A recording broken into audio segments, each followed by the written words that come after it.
Absolutely. Hit that baby one more time because god damn it's time to hit the Keepstar once more. Shit's hitting the fan. Pandemic Horde and Fraternity colluding apparently to try and unanchor the structure instead of letting it die. Because I think, gentlemen, we all know this thing is going to die. It may not be today, it may not be tomorrow, but it will die. Yeah, let's see what that whole timer rolls out, right? Yeah. So, good evening, everybody. I don't know if we've pinged out or if this is where we're at, but what you are watching is our fresh coverage of the TTC drama going on here. We've got the TTT Under Siege. I got it, This is Bethany. the armor timer, No, I and got it. I got we're a gonna good be ping life shifter. Hold on. we're gonna All right, be I just had watching it this made. go down Oh, We're I good. have a really good ping live and now. on air. Yeah, Dark, you were calling it the golden goose egg, right? Why is it? So what's happening here is just right. So a little bit of quick context. Earlier this week, CCP released the Eve Viridian expansion. This is an expansion that's got like a bunch of fun stuff, I guess, in it. Like there's the new T2 Lancer dreadnoughts. There's some rebalances to Marauders. There's some changes to a couple of T1 battleships. But one of the big things, and the reason why we're all here tonight, is that CCP announced that as of Tuesday, just gone, there would no longer be any X large upwell structures in HiSec, which means at this time, no Keepstars and no Satios. And as it happens, there is but one Keepstar in all of HiSec. There has only ever been one Keepstar in all of HiSec. It is the Tranquility Trading Tower. And because CCP decided that there were never going to be any more of these, this one Keepstar has become the golden goose of Killmails, right? Like, it is the only one that has ever been. It is the only one that going forward will ever be. It's a very attractive target.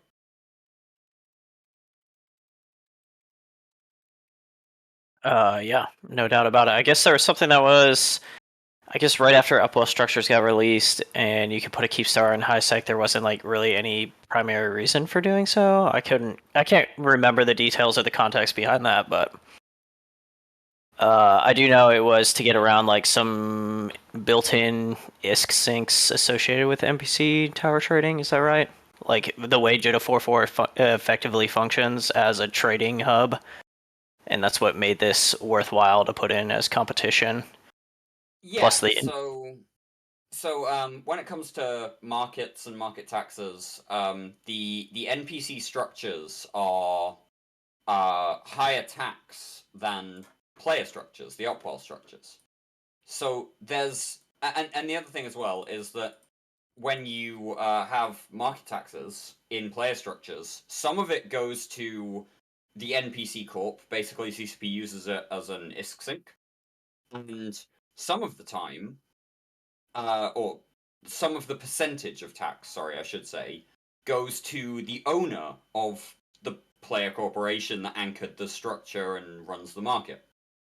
So in this situation, you've got, this very unassailable or historically unassailable structure making money for the people who own it. And the people who own it happened to be, up until earlier this week, Test Alliance, who initially dropped the structure in the first place back in 2018, yeah. Pandemic Horde, the Imperium, and Fraternity. And they all shared the profits from this market tax split. That's kind of how this one went. Is player markets, they make money for the players who run them. I will say, I've been in perimeter for the majority of this afternoon into late evening. And I cannot count the amount of times that someone has come to evac their assets out of the Keepstar only to get alerted that they're with the Galente Federation for faction warfare. And so the faction police come and try to shoot them. And unlike Concord, for some reason, Concord will not enter the ring of a citadel to blap someone. Right? Especially if they're tethered. But this guy actually got the faction police on the structure at 0. Like, they warped to him on the undock, but they weren't able to blap him because he was tethered. It was weird. It's uncommon. That's CCP, please. Well, faction police are broken. They have been, and like faction police are the one thing CCP didn't touch. About you know, they didn't get to do it about whatever. Lost I my mean, train of the thought. tether shouldn't protect him from the police.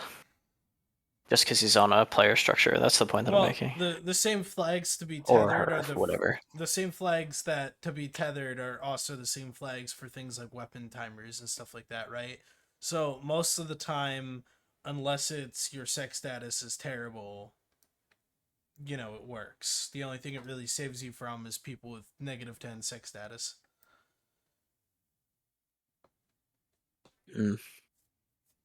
I haven't lived in high sec in so long. I just don't like it. In short, the mechanics are fucked. They tried to fix the war crap, the high sec war deck mechanics, and it still sucks. It's just They improved it a lot, in fairness. In fairness, they improved it a lot, but like it did not go the extra mile that it needed to. But it got started down the road. Yeah, they got started down the road somewhat. The car just broke down really quick. Oh man. So we have what, 15 minutes here? 15 minutes until it starts. I believe goons are somewhere on the grid. So far I have like PanFam as dark red, PanFam allies as orange. I haven't been able to find an FRT person in system yet for me to flag for them. But I think they're already kind of flagged. Goons were here earlier. Where did they go? My overview settings are... There goes Goons. Where's Goons at? Aha. Goons are on a Fortizar, it seems. Tethered. It seems they have brought a mixture of Rokes. Lots of boosting Sleipnirs. Jesus fuck. And a Ferox fleet, it looks like they brought. And that... Who's the FC of the Ferox fleet, Kurt? Is it Alterari. Danny Havish? Oh, it's Alterari? Okay. I'm assuming Yeah, the Rokes are under Asher's Asher. flying the Rokes. And then let's see, let's go take a look at what PanFam really brought, because I haven't. So it looks like PanFam also brought a wait, Kurt, do you remember 6 months ago when I told you, Kurt, you know what I missed the most out of this game? When both sides just said, fuck you, grabbed 2 Ferox fleets, and brawled it out in Feroxes until one person didn't have any more. You did say that, Mifun. And look at that, Test is showing up. Look what's happening. I called it months ago. I said it on the show constantly. I screamed it in the FC chats that we just needed a good fashion Ferox, cruiser fucking brawl. I'm excited that makes me even more excited because Goons brought Rogues, so I'm interested to see how they perform. Celica, I've been really confused about this because I heard like the whole nobody knows how to do the war deck mechanics right now. And I've been hearing varying things, some propaganda, some fact, and I'm trying to devise the true fact here. So what the fuck is going on with that? Is it true that somebody fucked up high-sec war deck mechanics and Goons and Horde won't be shooting at each other? I'd have to look into that, but I think basically what the conversation has been overall is like Goons directly declared war, right? Goons said, "Hey, TTC Holding Alliance, TTC Holding Corp, we are declaring war on you, and we will be at war with you until this is done." Um, that's a bit different to the defensive mechanic, and it's also a bit different to the assist mechanic. So, like, for those who don't know, you can either declare war directly, which has a 24-hour cooldown timer from the time you declare war to the time you can actually shoot things, and then you can assist on a war to either side, which is basically immediate, and you can, as long as that war is active, you can shoot whoever you want within that war. And then there's the defensive mechanic, which if you are joining up to defend a war, it has a slow, it has like a lower cooldown apparently than the offensive. Hey, we're gonna come and shoot you. Declaration. So yeah, there's a couple of things in here. Apparently, Horde aren't gonna be set up to be able to shoot goons today, based on a ping that I saw from Gobbins earlier on. I'm not sure if that's actually accurate. We're gonna find out pretty soon here, I guess. But So who yeah. can shoot who? Well, this is the question. Right. I It guess we'll seems have Good to question. see. I wonder. It'll be interesting to see who can actually shoot who. Are we gonna just have one big triangle like gangbang? we're gonna find out. Everybody dies. I'm also curious as to yay, the army of 20 procurers sitting on the Keepstar undock. Jesus Christ. It looks like NC Dot had also brought a Yeah, hurricane fleet.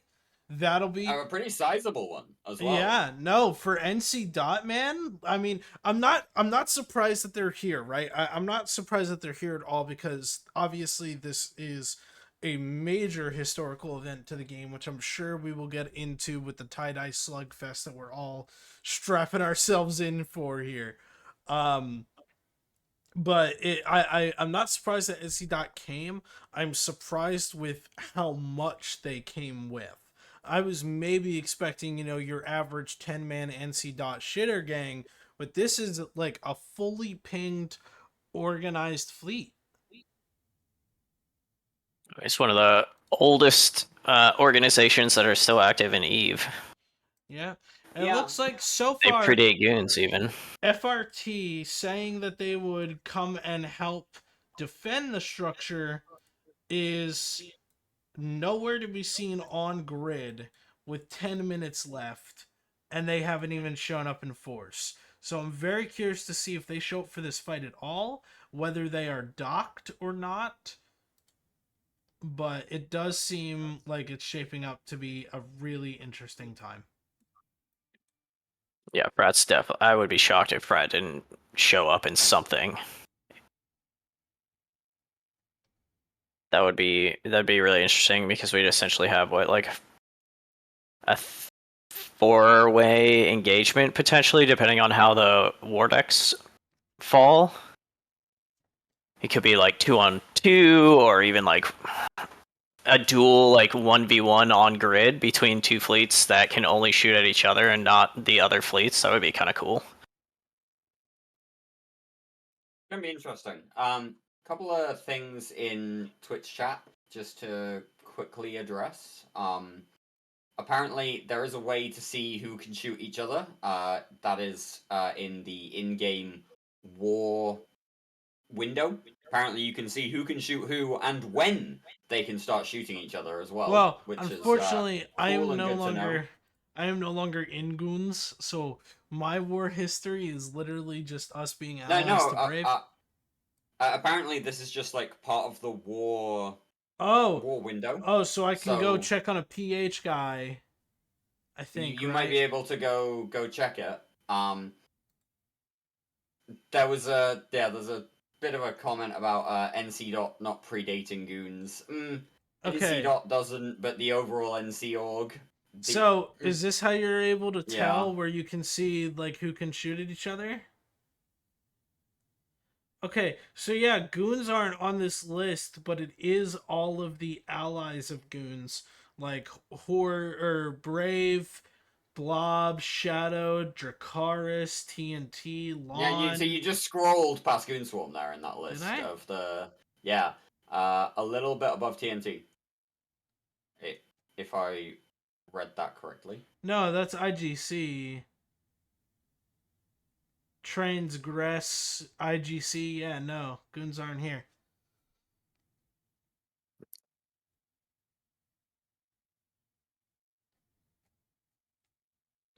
So yeah, Horde and goons will not be shooting at each other.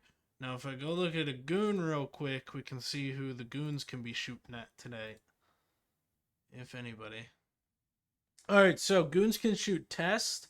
I choose you. Jesus Christ, if I choose you shows up, that's gonna be pretty fucking hilarious. They could. That's more just to shoot structures than it is anything I mean, actually. yeah, but it would be really fucking funny if they showed up. That's why I said that. Um, okay, so goons can also shoot at TTC. Um, goons gotta watch out. Pirate, of course. Um, Yeah, it's a very small SRS. war deck list overall. It is, isn't it? I don't know if that's just because everyone's got to get used to these mechanics after so many years again, or what.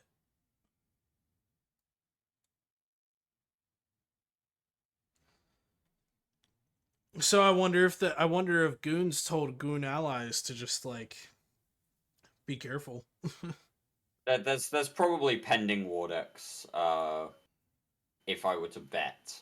I mean, they're probably In pending, terms but of pending unfortunately wouldn't help them in this situation, right? that doesn't help them today, but come Hull, that Oh could be yeah, an interesting Yeah. question. no, the hull is definitely going to be horde and goons being able to shoot at each other. Yeah, that's. I mean, the whole timer is the most important anyway, right? Yeah. Now see, the armor timer is the most important timer in a structure bash, Yes. because the armor timer is the one that you contest with the ability to use the structure to its fullest potential. Um, Once it goes into the whole timer, a bunch of the modules on the structure get turned off for a start, and also you can't just dock up in the structure if it doesn't go your way anymore, right? Like on the armor timer, if you decide that you want to disengage and get out because it's not going your way, you just dock up in the structure, come back a day later, and get your guys out. With Hull, you're there until it's either dead or it's saved. And so realistically the armor timer is the most critical timer for most structure bashes.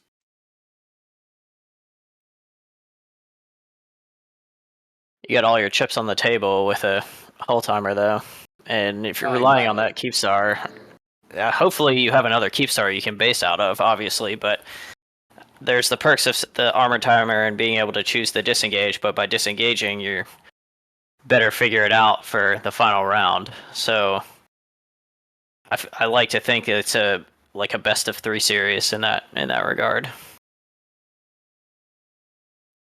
The one of the biggest things about the armor timer is just the armor is where the Keepstar can be really beefy in its HP count, and especially when it comes down to Keepstar fights as we've seen, um, it can really drag out and amplify the tie dye. I think if our viewers were here with us during X Tech 7, the last big Keepstar fight, how long that armor timer lasted, and then we found out that the entire low slot was nothing but plates to beef up that raw HP to make it even longer and more dragged out to shoot at a Keepstar. And I mean, yes, that is true. High sec Keepstars, because once you put it in high sec, I don't think we went into the mechanics that really change a Keepstar fight that's in high sec, right? Can't bubble wrap it. There is no bubbles. There's no bubble trapping. there's no So doomsday no from the doomsday. Keepstar, or no point defense system either, so no area of effect. Drones will work on a high set Keepstar Drones will work perfectly. until tie dye sub 10 tie dye starts kicking in. anything There's no will work caps until either. sub 10 tie-dye No kicks caps in. whatsoever. But yeah, no capitals at all. It's all subcap. I'm very interested. Here's the biggest thing too, is that we're in perimeter here. What's gonna happen when we reach the hull timer and everyone's actually able to shoot each other? We're right next to Jita. How much are they gonna bleed the Gina market? Like, buy your gold, gentlemen. Bury your fucking gold. The thing that's going to happen there is that the entities that are serious about this will bring in hundreds upon hundreds of reships, right? Like, this is an interesting historical point that I do want to bring up. Back in 2018, the Imperium at the time deployed to Hakonen, which is a few jumps north of perimeter. And who's this warping in right now? This would be Pandemic Horde is now warping on to the grid. They're taking the field with their tornadoes. We have, what is that, a minute 45 left? A minute 45. 1 minute 40 seconds, indeed. They're warping straight to the undock, which is going to be a bit interesting. We still haven't seen Goons make a warp in yet. Goons are still. These tornadoes will be able to reach out and touch ships, though. Like, they're going to be artillery fit, they're going to be long range kind of glass cannons. And they won't outrange a Roke if it's fit right. If the Roke is fit right. As we've discussed already, you know, the war deck mechanics mean that Horde and Goons can't shoot each other, but Horde and a bunch of other people can shoot each other at the minute. So that'll be interesting. But yeah, so back to my quick historical point. Back in 2018, the Imperium deployed to Hakonen, which is about 10 jumps north of Jita. It's into the crossing towards Tribute. We were shooting PL, NC dot at the time, but we took a 4 or 5 day break to come to HiSec and shoot the TTT for the first time. And we got it into Hull before there were discussions that happened and conversations, and we ended up, continuing to allow the TTT to live. But we were there shooting it for a long while initially, and we have just seen the Rokes warp in. They are on the Keepstar grid now. Yeah, Goons just took their position on grid. They are the other side of the structure to Horde. Oh no, they're right in the middle of the towers. Wow. Yeah. That's a perfect warp in. That's beautiful. So Horde and Goons cannot shoot at each other, so we know Horde can basically shoot at everybody but Goons, if I'm not mistaken, and then Goons is the same way. So they're basically just gonna see who can shoot more people first. Yeah. The Keepstar is out. It is repairing currently. And there we go. It's paused. Keepstar is currently paused. We'll see what goes on here in the next bit. We are tie-dyed slightly, but not as crazy as I thought we'd be. We're currently 64% on tie-dye in the system. The Crime Watch mechanics I thought would drive up the tie-dye significantly. As the guns start to fire, we've hit 40% tie-dye now. It's going to be a long fight, but yeah. Perimeter is on the same. It's on the same node as Jita, correct? So no, it's not. Oh, it isn't. Jita's on its own separate, what they call Everest node. Well, yeah, but what I meant is runs solo on a node. The systems around it are on the nodes that they get allocated, unless somebody put in a reinforced node request for this fight, which would have been sensible. I hope somebody did put in a reinforced node request. I hope they did, otherwise we're gonna be here for a long while, even with okay-ish tie-dye. So I wonder if the Pandemic Horde Feroxes are choosing anything to shoot. A good plenty of them still on their Satoyo, it looks like. if we head in here to the tornadoes, are they even locking up anything, or are they just they're just tethered? They're just sitting pretty.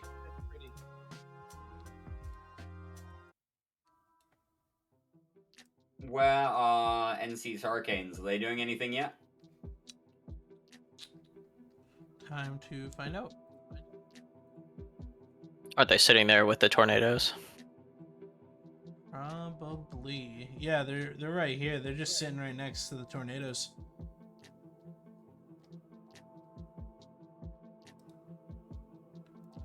Ooh, I forgot to add one more standing.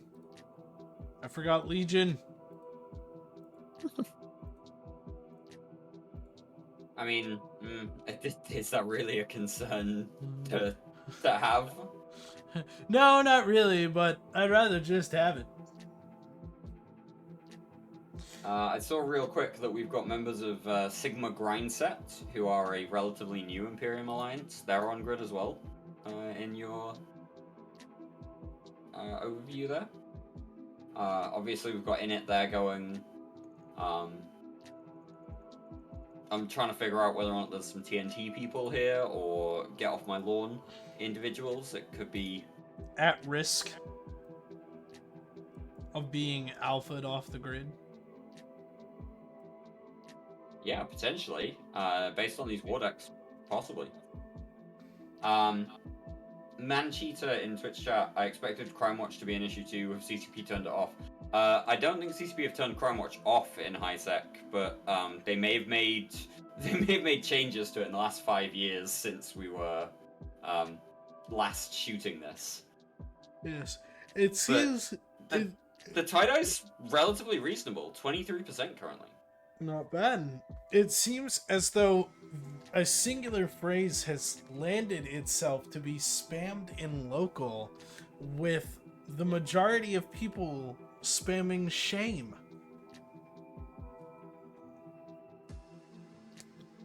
I don't know what they're shaming. Anybody Same. got any idea what they're shaming? No idea what they're shaming. I'm curious as if they're shaming the fact that somebody tried to unanchor the keep, or the fact that they're shaming the fact that nobody could really fight each other today.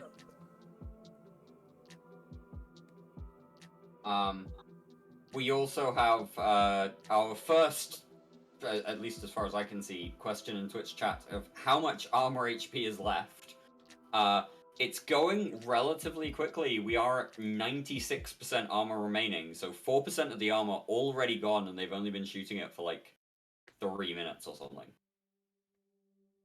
A whole fucking lot. Now, out of curiosity, I wonder if this Keepstar is plated. Did anybody scan the perimeter Keepstar, figure out what we got in it? I haven't. Neither have I.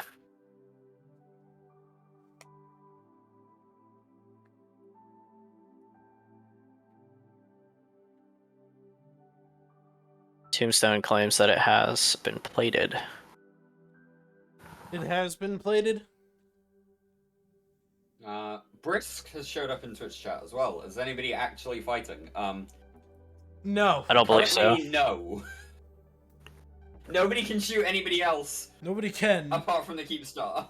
So yeah. Well, PanFam can't even shoot the Keepstar because they're allied with TTC, so they suffer Concord You know what I mean, consequences. right? Like, Yes. Basically, the only thing that is a valid target right now for the fleets on grid is the Keepstar, or nothing at all.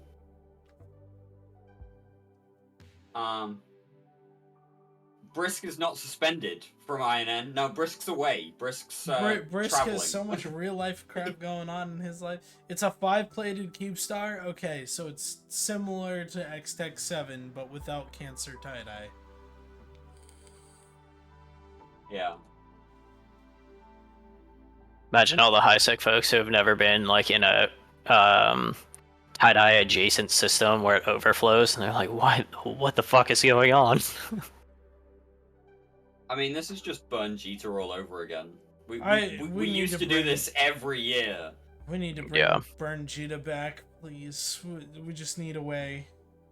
When there's a The will, bumping there's a way. changes killed it. When there's a will, there's a the- way, Dirk. When there's a will, there's a goddamn way. There has to be. Like, So it's just... we relied so heavily on the bumping that, especially for Burn Jita, right? Like, when you're trying to get 2, 3, 4 fleets organized at the same time and, like, keep targets, the bumping changes were just brutal for that sort of situation. But yeah, this is the sort of thing that I think our last Burn Jita was like 2020, maybe 2019. Ooh, test... So there's going to be a lot of players who haven't experienced this kind of thing in HiSec before. Hold on, we have something here. It seems like test griffins had warped in. Here they are. The test griffins that are sitting in the middle of the goon blob, tethered. Now, we do know that it is possible to burst jam while still being tethered. So I'm curious if these guys are going to be burst jamming the Imperium. That sounds like it is a pretty heavy exploit, if that's a thing. I hadn't heard about this before, but that sounds very exploity. Oh, nope. It looks like they're doing heavy jams. This one just tethered.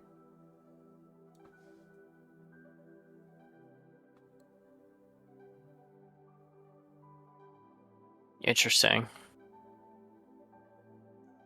No, I'm also currently trying to identify. I don't know if anybody else here can see on the grid. Do we actually have Concord here yet, or has everybody been behaving themselves so far? I'm not seeing any Concord. I'm not seeing any either. I think everybody's doing a pretty good job. And that is a disappointment. There is, in typical HiSec fashion, there's so many goddamn MTUs on the outside of the fucking grid.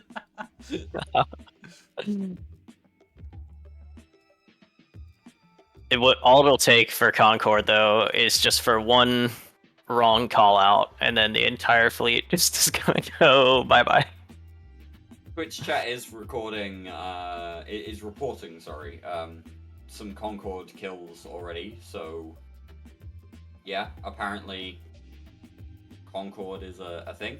Also, as for why Init are neutral on the stream, this is because Mifune is sorting his standings out for streaming. Yes. He is no longer a member of the esteemed Imperium. He's a filthy wormholer, so he's figuring out his overview on the fly. Wormholers are not dirty, okay? I didn't call you dirty, I called you filthy. That's a distinction.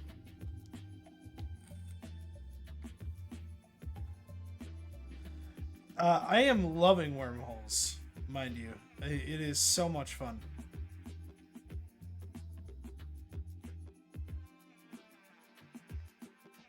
I think there Rage rolling with you guys was a pretty freaking hilarious splurge fest.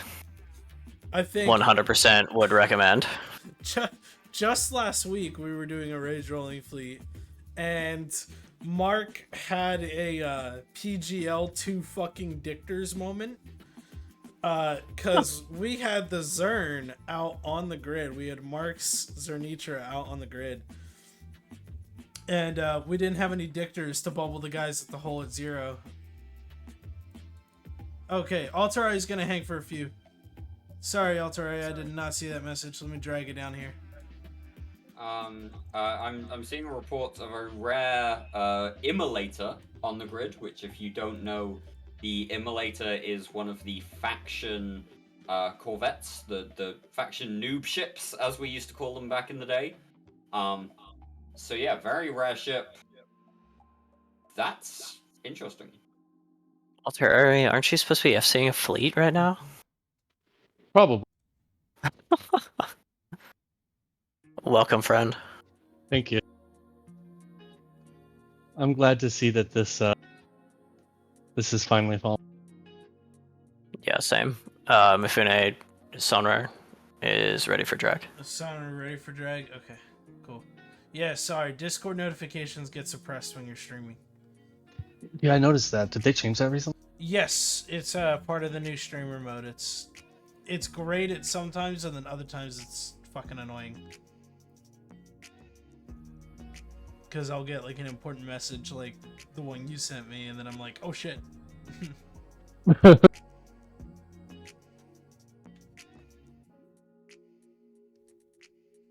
Well, overall, I think probably the whole timer is going to be the crescendo fun event. fight.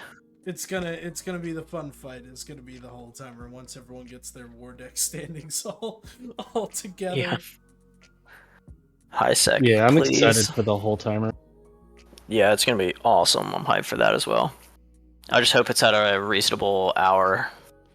Well, it's U.S. time zone, so I would assume it's going to be around the same time. I mean, based upon all the other structures coming out pretty soon to this one, I would expect the same. Yeah. Just have very early mornings during the week, that's all. I would not be surprised to see the whole timer for this be on Wednesday. I'm calling Wednesday. What is the time frame that Keepstars can be? I always forget depending for the different structures. Because I thought the thing about it is that it being high sec changes it. So. Oh, does it? Do high sec mechanics fuck with structure timers? The reinforce window is different in different areas of space. God, that's fucking weird. I'm looking it up right now just to kind of see. Yeah, just so that we can get a confirmed like thing about when the time frame is for this one.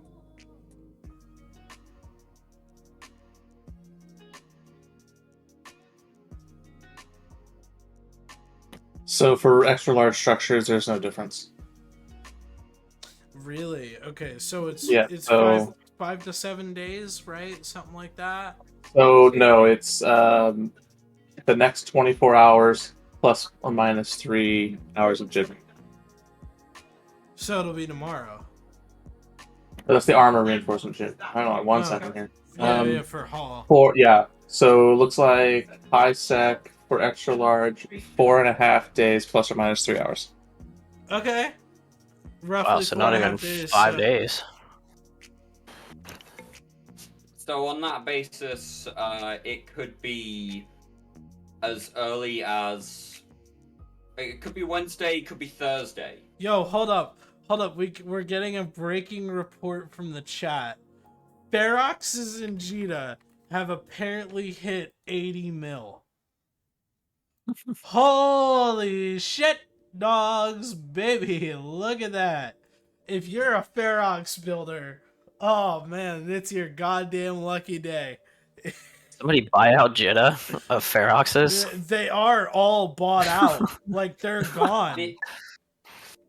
Feroxes were the stonk you wanted to buy into early. Yeah, no shit. Bro, absolute stonks. See, I know somebody in Goons that would 110% buy out all of the Feroxes before the fight even happened just to jack the price for the other side. Oh my god, that's incredible.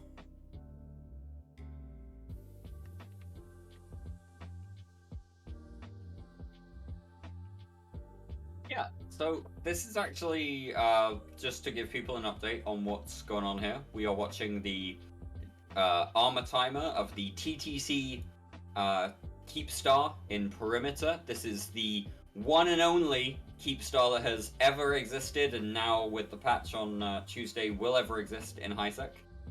The Keepstar is currently at 89% armor remaining.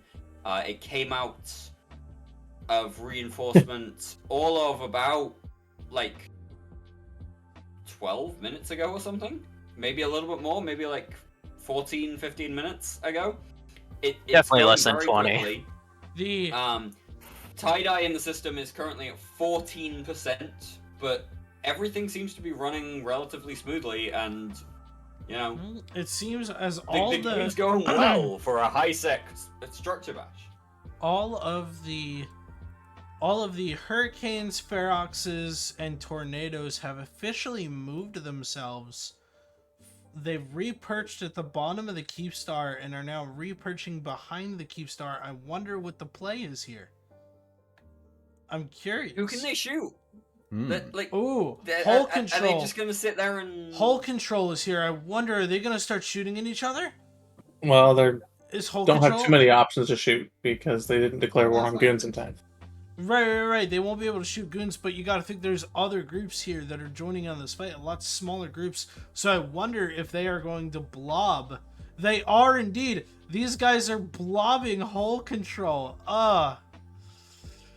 This is why wormholes don't come out here, man. Oh, hi, Mark Resurrectus. I thought you were bashing an Astra House, damn it. Yeah, I am. Hey, just FYI, Mifune, I want to let you know, you may have just gotten the notification. We did declare war on the tower, but you can't shoot it yet, so don't do that. Yeah, I'm not planning on. I don't want you to die. I'm planning on coming for the whole time review. I know Hell mechanics. yeah, brother.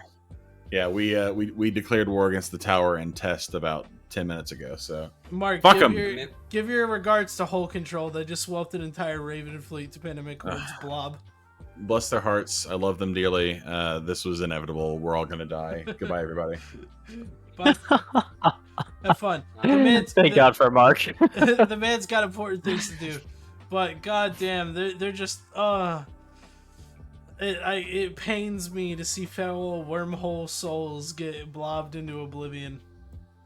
No. See, they got blobbed in high sec. They got what was coming to them. Look, man, I will still never forget when Black Flag and Pirates decided to ruin the Whackabot event by ganking people that were doing the Whackabot for the Titans.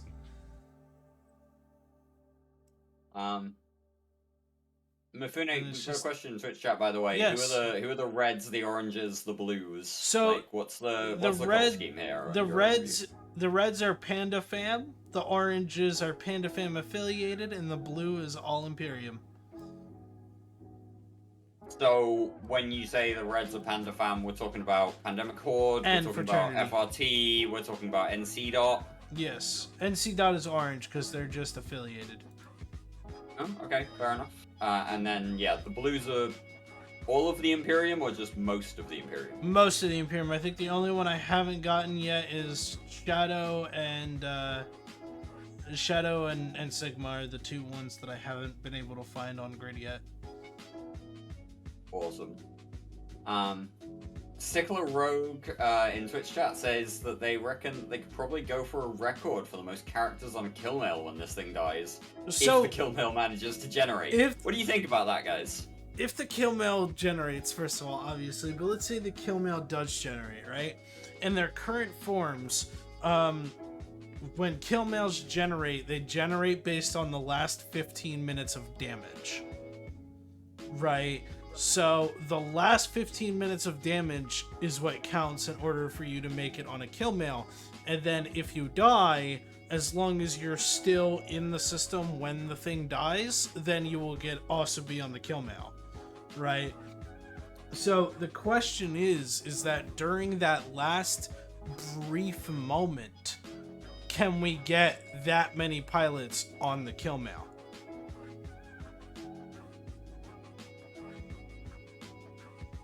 But also there's the situation where if the Killmail doesn't actually generate, which has occurred in tie-dye before.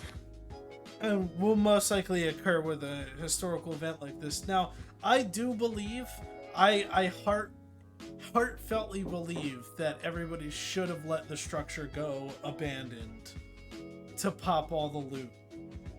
Because... Okay, so there's a couple of things in there that you could probably we should probably address. First up is who actually has the ability to do that in this whole situation, right? Villy As does. it turns out, the only person who can actually do that is Villy. Villy has been managing the Forge aspect of the TTC for, well, basically since the TTC was brought into being, and he's the only person who could ever push the button on the structure to make it go unanchored, or make it go abandoned, sorry. The other question is, I don't know how many people may be familiar with this, but there was an experiment that was done once on the Singularity server, where when a station in a particular delve nullsec system was turned into a Fortizar on the staging on Singularity on the test server, they decided to kill that structure and just see what was in it. They killed the structure and it killed the server.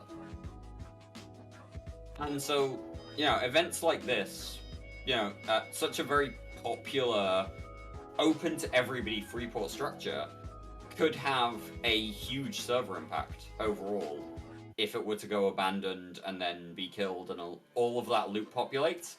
There may be a situation where the server just couldn't handle it. All right. Oh my god. Guys, the NC Dot Hurricane Fleet has seemingly caught a monitor. A monitor of who, though? What? Oh. NPC Corp guy in a monitor. I mean, the right answer here, though, is to come by with a neutral high sec ult and just drop a shit ton of MTUs, right? Yeah. I mean, that's exactly what happened, though. That's exactly what happened. Is they went, and if you look out on grid, there's like 1 million MTUs out here. There's a ton of them everywhere. And they're all gonna be fighting each other for the Rex. And it's really fucking funny. You might only need to get a few.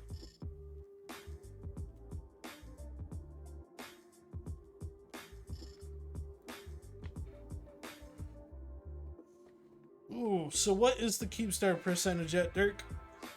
86% remaining currently. For those who are just joining us now, what you are watching is coverage of the Keepstar timer, the Armor Keepstar timer, in Perimeter. This is the only Keepstar that has ever been dropped in HiSec. It is the only Keepstar following Tuesday's patch just gone that will ever be in HiSec. This is the golden goose of Killmails at the moment. And we are 86% remaining after something like 23 minutes here. So it's going relatively quickly compared to some of the stuff that we would expect to see in nullsec. Time dilation currently 21%, Mifune. The server weather is mild comparatively. That is fantastic. I think we all needed a bit of a Keepstar fight without brain-numbing tie-dye. Because, the past 35 Keepstar fights that we have streamed on this channel have been 7-hour max tie-dye bug-inducing shitfests. So don't jinx it for a start, Mifune, but you are correct. We have been kind of looking for a big fight like this, where there's tons of people on grid, but actually the server is performing nominally, right? Like, there's a lot of situations where you go into the sub 10% tie-dye situation and modules don't work even. At a balmy, alright, the tie-dye is now dropping down to 11%, but at 21% tie-dye, modules still be working. It's just going to be a situation where it takes some time. We do have Commander... Oh no, it was Sickler Rogue again in Twitch chat saying hard to call this fight. That's a fair point. The war deck situation is making this less of a fight and more of a just stand and watch each other do things moment. But yeah. The tie-dye will definitely go down when the actual entities that are on grid can shoot at each other as well, because basically, aside The tie-dye from will go some up people at get... that point. Wait, Dirk, weapon grade... Eventually. Weapon grades makes a point in the Twitch chat, Dirk. You know how at the end of movies they're like, no animals were harmed in the making of this film, yada yada? Someone's got to make a poster. No ghost titans were lost at the burning of the TTT. Nobody can dock up their faction titans in this one. Oh my god, we need boat here to make World War II analogies. Absolutely.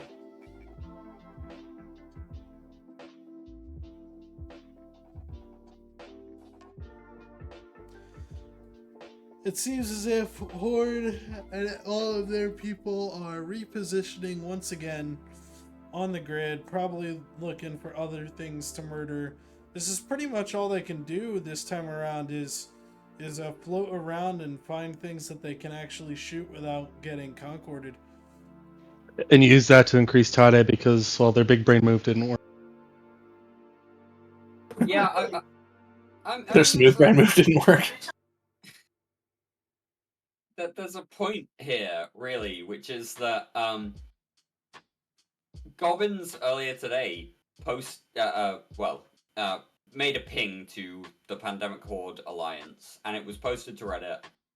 And Gobbins' post basically said, in a nutshell, it takes 4 hours to assist a defensive war, like us assisting the existing TTC war, but it takes 24 hours to declare an offensive war. And so, you know, that they're going, all right, yeah, you did something. But in the ping, he also says, the plan today is not to save any structures. Goons can shoot them, but there's no active war from us to goons. But simply to get a big brawl against the rest of the jabronis, without goons able to help them. Like,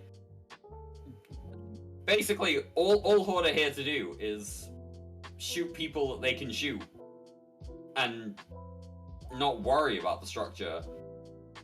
The structure's dead already. If not even Horde will turn around and say, yes, we're going to defend the structure, it's dead. It's just a matter of time.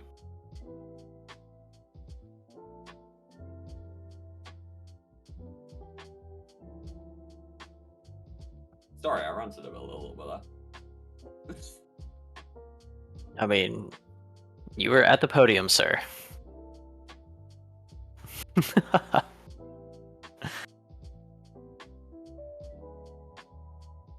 It is good that it's going, though.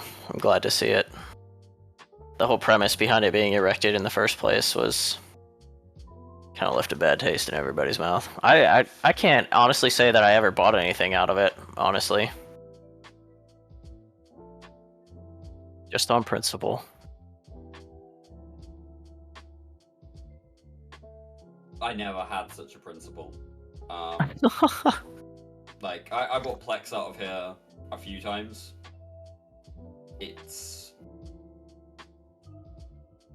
shouldn't have ever been a thing that should have been allowed to happen, right? Like, CCP should never have allowed XL structures in HiSec in the same way as they shouldn't have allowed them in, like, C1 or C2 wormhole space, in my mind. Like, these things should always be in a situation where they can be used against capitals, but capitals can be used against them. In my personal opinion. So yeah, it was a weird one. But the kind of other side to that is, politically, if somebody is doing something and you're just leaving it on the table, you're being dumb, right?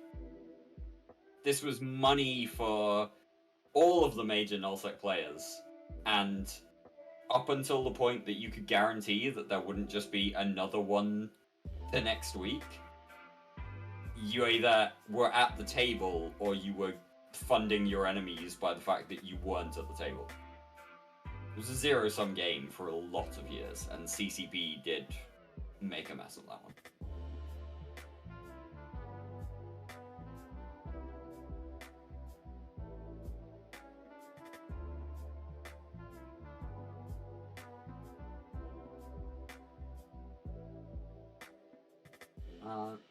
Bergenstock saying that they warp in, they blap, they warp out, and Horde can't catch them. Bergenstock, who are you flying with? Who are you having fun shooting tonight? Flying with the Init Thrasher fleet.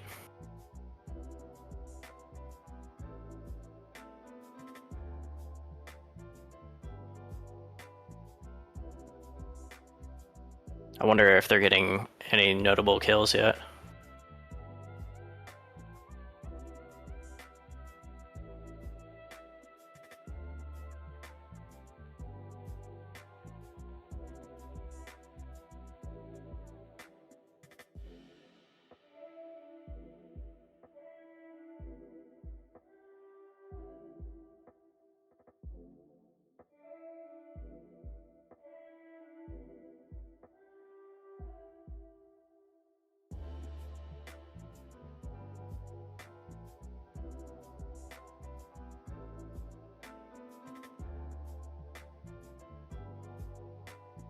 Yeah, Bergenstock. Yeah, sorry about that. We don't have any control over the Twitch ads, but like, yeah. Who are you flying with? What are you shooting tonight, Bergenstock?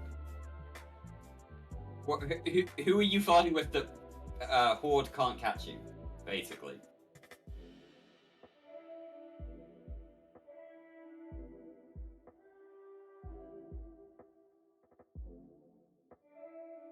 Alright, sorry about that, gentlemen. My roommate and I made cookies for dessert, and I forgot to pick some up before I started the stream. What are you apologizing for? I was gonna say that is a reasonable interlude. Because homemade cookies are the fucking best. You've got to get them while they're still like warm and kind of gooey, though. Like when they're straight out of the oven and they're cooling, but they're still a little bit gooey. That's the perfect cookie. Warm and kind of like, yeah. So, Derek, there's a little bit of a tangent here, but like when you're in Britain, they're biscuits, right? No. See, biscuits are. Do they have to be like hard? Biscuits are specifically like twice or 3 times baked.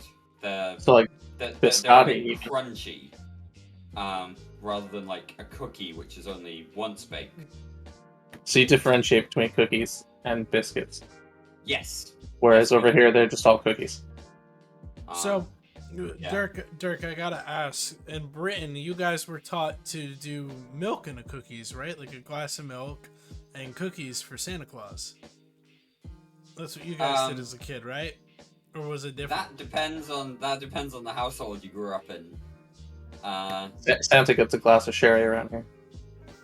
Santa was always left a beer if I was staying with my dad, and if I was at the grandparents, Santa was left a glass of whiskey. Did you know in Canada they do a bag of milk and cookies? But the reindeer were always left a carrot. Fair enough. That was That's one very consistent thing. We don't often look after the reindeer around here. That's too bad. Yeah. When I was a kid, you've my got to mom... look after everyone if you're gonna do that. When I was a kid, my mom used to buy little things of red glitter, and she called it reindeer food. You know, it's like the old-fashioned reindeer food, and you gotta sprinkle it up your driveway before you go to bed. My sister and I never had that, but our niece had that when she was well, she's only like 10, but when she was young, yeah, reindeer food was a big thing. It helps them fly, or some sort of something. Yeah, we did that. We threw some shit out in the yard when I was a kid. I can't remember what it was. Spread it all over the place so that way the reindeer could have something to eat. Oh my god. So any of y'all got the timers on the wars for all these affiliated folks? I do not. When does PH get to start shooting goons? That's what I was kind of wondering. I don't know. I get so many notifications that I don't check them. But I do want to give just a quick update on the Keepstar timer. We are now somewhere in the region of 40 minutes into this armor timer grind. We have confirmed that there are 5 plates on this Keepstar, which is a lot of HP to grind through. But we have passed the 80% mark 40 minutes in, and server weather is currently a balmy 21% tie-dye. So everything is functioning as you would expect. Everything is going, and it's working reasonably well. It's all, yeah. Eve is functioning on a Keepstar bash for once. And so yeah, 79% armor remaining on this Keepstar. I was told we that watch it just be grind through. Yeah, I was told that CCP actually put perimeter onto its own super node for today. Oh, so I was right, Dirk. No. Like, my well. Yeah, didn't I was suggest that asking. you're I was just wondering if I just made a comment that I was like, huh, I wonder if they're gonna reinforce it / if it shares any power with the Jitta server. It doesn't share anything with Jita. If it's reinforced, it's on its own separate node. Yeah. It's that bit where, yeah, server nodes versus like what is actually on them. It depends a lot on activity and stuff. There was a period where 1DQ was on its own node pretty consistently, for like 3 years or something. Every time I think about 1DQ being on a node, I just instantly think back to right when the war ended in Delve, and Pro God and Billy were doing their little defeat speech that was being streamed. And at some point, Billy was like bitching about 1DQ being on its own dedicated node and T5Z wasn't reinforced, so they couldn't do anything. And it's just like, bro. It was so, it was the most pulled out of ass excuse I had ever seen. I mean, at the end of the day, you have to request these node reinforcements for anything that isn't, like, consistently putting load on the server, right? The reason 1DQ had its own node for a while is because it just had so many characters in at any one time. It's the same with Jita. Jita's on its own, like, Jita is on the most powerful node on the server because it has a ton of stuff being processed at any second of any given day. There's no point where Jita is not under load. So, yeah, in that sense, like, if you're in a system that doesn't normally see load, you've got to request that you get reinforcement. It's just kind of how it works, unfortunately.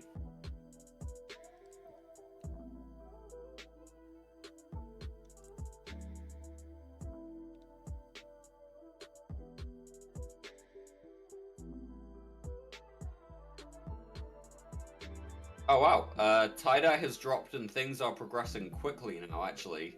Time dilation is currently 34%, and in the last, like, 3 minutes, we've gone from 79% to 76% armor remaining. If tie-dye continues to slack off, this could go very quickly tonight. Oh, that'd be so refreshing. Learning that it's not gonna be a 7.5 hour fight. I mean, even if tie-dye stays relatively low and they just get a big chunk out of it, that would even be, I would take even just that. But hopefully they can just burn it all the way down. The HP pools, kind of ridiculous if you can't apply capitals and supers to them. And even then, like, the fact that there's a damage cap is kind of silly. But I'll steer away from that. I don't know. I think it's a fair topic of conversation. Damage cap is way too low for most of these things. I mean, this is a 5-plate keep, and I don't know how big is the Goons fleet, because they're the only ones that are shooting it / are able to. Don't quote me on that. So that's a good indicator. I mean, a good indicator the damage cap is too low is that you can hit it with 200 battleships. I mean, if they design these things to be sieged with capitals and you hit your damage cap with like 3 dreads, what's the point? Yeah. Then we'll be getting into the realm of being able to alpha down a freaking structure. I mean, I agree with the concept of a damage cap. Just arguing where that line should be put. Yeah, 100%. It should be much higher. But this is what we have, unfortunately. So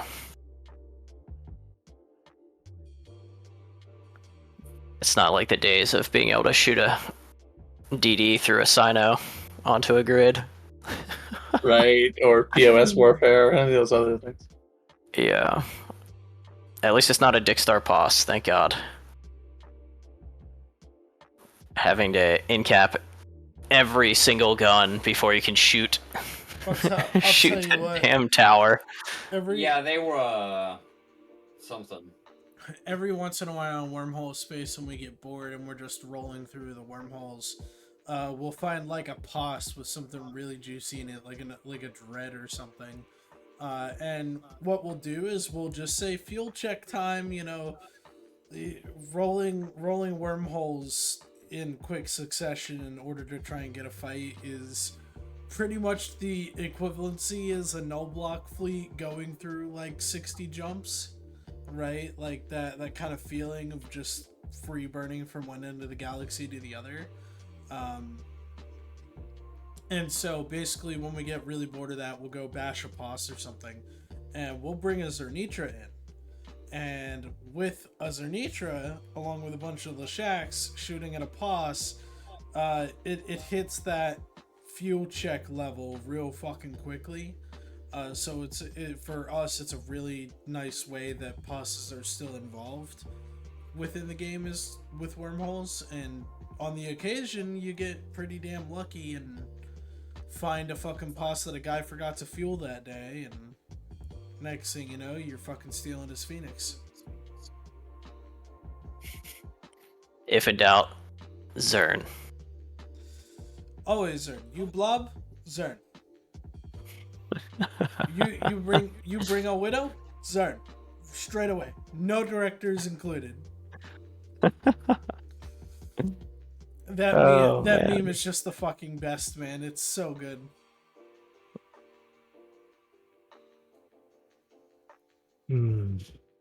Oh, the joy of flying a bursting widow in a wormhole fight.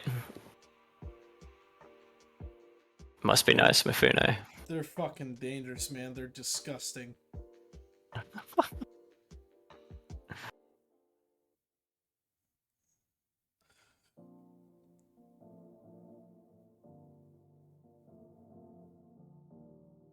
Vargas trekking full transversal destroyers at 87 kilometers? Are you kidding me?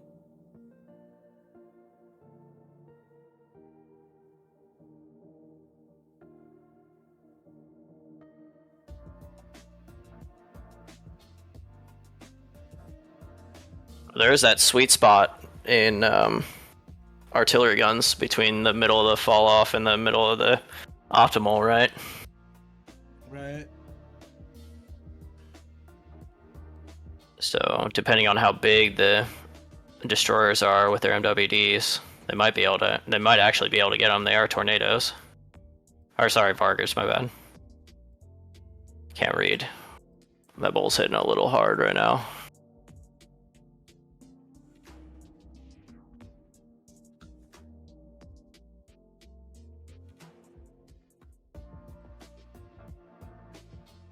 So, Dirk, can we get a tie-dye report and a health report? I can give you a health report. We are currently at 73% armor remaining, which means that we have managed to chew through 3% of the armor of this Keepstar in the last 4 minutes. Hell yeah. Currently, tie-dye is at a reasonable 18%. So, nothing crazy going on here, no module breaking level of tie-dye just yet.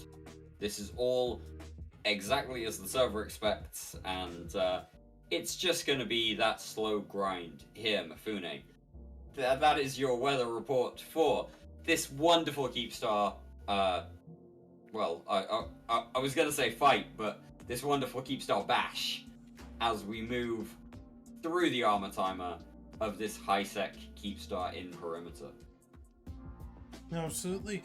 Well, as we approach almost an hour and 20 of being with us here on INN for this timer, I would like to remind everyone to make sure you get up, you stretch your hammies, you stretch your arms, your legs, get up, get moving, get some water, get some beer.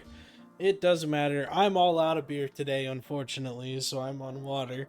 But I am about to go refill my water cup, so I will see you guys in a few minutes.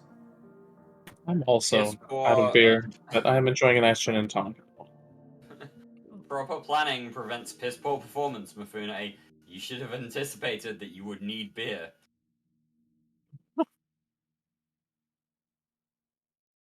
We do have a question in Twitch chat about what we're all drinking. I'm currently on cider. I've been drinking cider for the last couple of hours, and yeah. Which Just particular chilling. brand of Yeah, what cider kind are of you currently drinking? I am currently drinking a Thatcher's KT bottle, which is a nice kind of crisp, dry cider. What's the fruit that is based in? There was a pub I used to go to in the New Forest.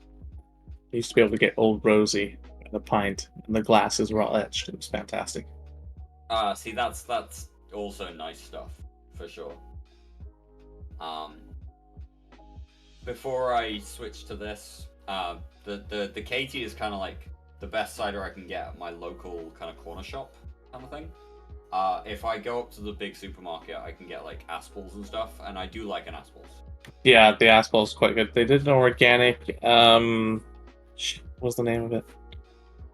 I think it was just Anyway. organic. No. But there's a particular variety of apple that I can't recall the name. Or cider I found. Yeah, I particularly like that Premier Cru. That one I think is it's a barrel aged, kind of a French style, isn't it? Kind of, yeah. Yeah, it's like they harvest 1 year and then they don't sell it until the next. Generally, it's all like done to the same recipe, but it's aged rather than just being made into cider and then put in bottles.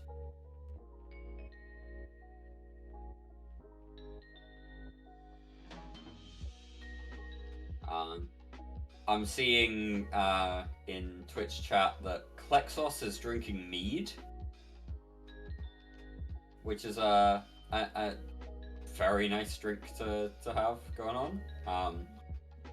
The Shrade is apparently going to be cracking out the Scotch once we finish bashing. The Shrade, which Scotch is going to be my question, because I'm very much a whiskey man, and you may have a good answer or a bad answer there. Well, I have returned, and on your note before I left, Derek, yes, should I have gotten out and gotten more beer? Absolutely. But I also kind of didn't want to, because I've also been drinking for like 3 days straight. So Aren't you like 22 now? You should be Yes. fine to do that. Drink for 4 days. You'll be all right. Oh, I know I could do it. I just physically do not want to. Sometimes you need a night of sobriety. Or semi-sobriety. lightweight. What a poor little lightweight Mifune is. Wow, not even a degenerate. You gonna be able to keep up when we're in Reykjavik? Oh yeah, I've done Vegas before. You forget this. I can do it. I choose not to every once in a while. Sometimes I like to call myself not an alcoholic. Shrade is telling us that it's going to be a Glenfiddich 12, which is reasonable, actually. Like, that there's some 12-year-olds that are not good. There are some that I would very much judge you for. A Glenfiddich 12 is actually pretty solid, or all things considered. So yeah, like that's solid.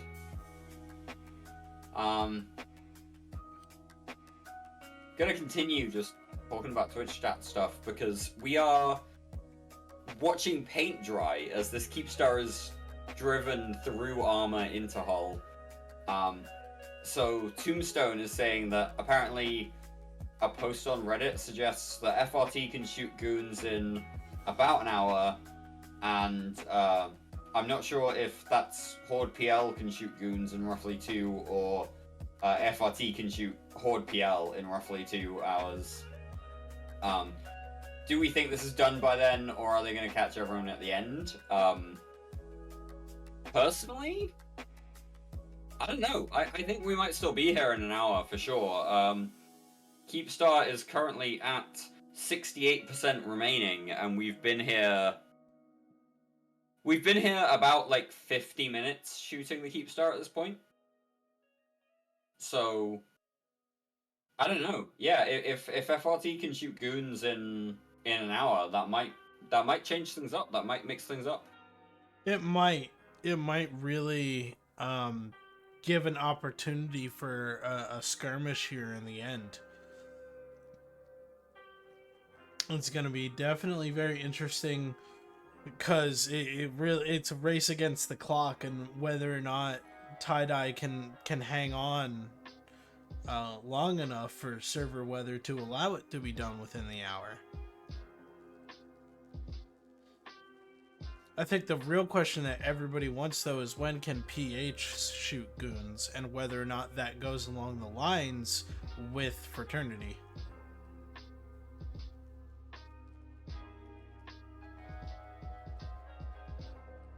Horde in 2 hours? Okay.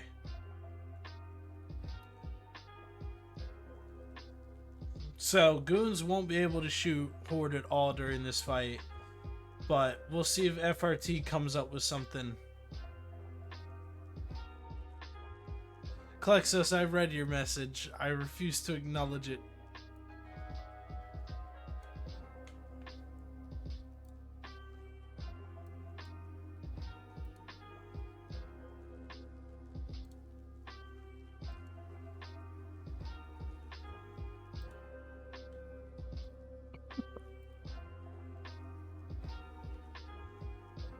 Yeah, best scotch for the money is Balvenie 21. 53 minutes Brat, 2 hours 7 minutes for PH and Friends. Interesting. I have some pretty cool Scotch glasses. They are etched glass, and they are the roadmap of DC. That's kind of cool. It has all the boroughs of DC kind of like worked in, so you kind of get like a map of how the city is. The Balvenie is definitely a very good option. My go-to is like a more of an everyday option is the Dalwhinnie 15.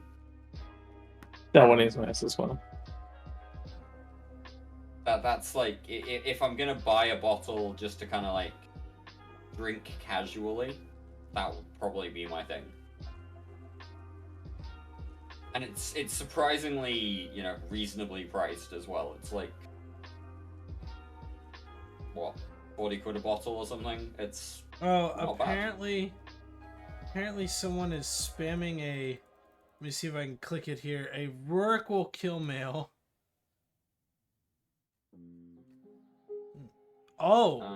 So it seems Boss killed a crabbing Fraternity Rorqual in Vale while Fraternity was supposed to be here on an op. Is it just the one super on that? It is the one super. It looks like it's Super Drekovics and Redeemers that murdered him. I recognize the name of that super pilot. Yeah, they meme around a lot. I mean, I think it's really funny that man got caught lacking outside of a CTA. And unfortunately, the loot fairy said absolutely fucking no with this guy's inventory. Good, that means it got destroyed. Feels bad for the guys that dropped it though and caught it out. We form Boss. Here we go. Boss sends its regards, I guess, to the TTT people fighting the good fight.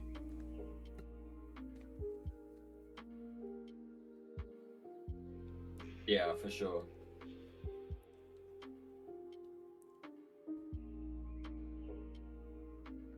What about the 4 test pilots? Who cares? Test is dead. Move on, old man. I found it hilarious that they were still getting paid off of this thing. Yes, it really is.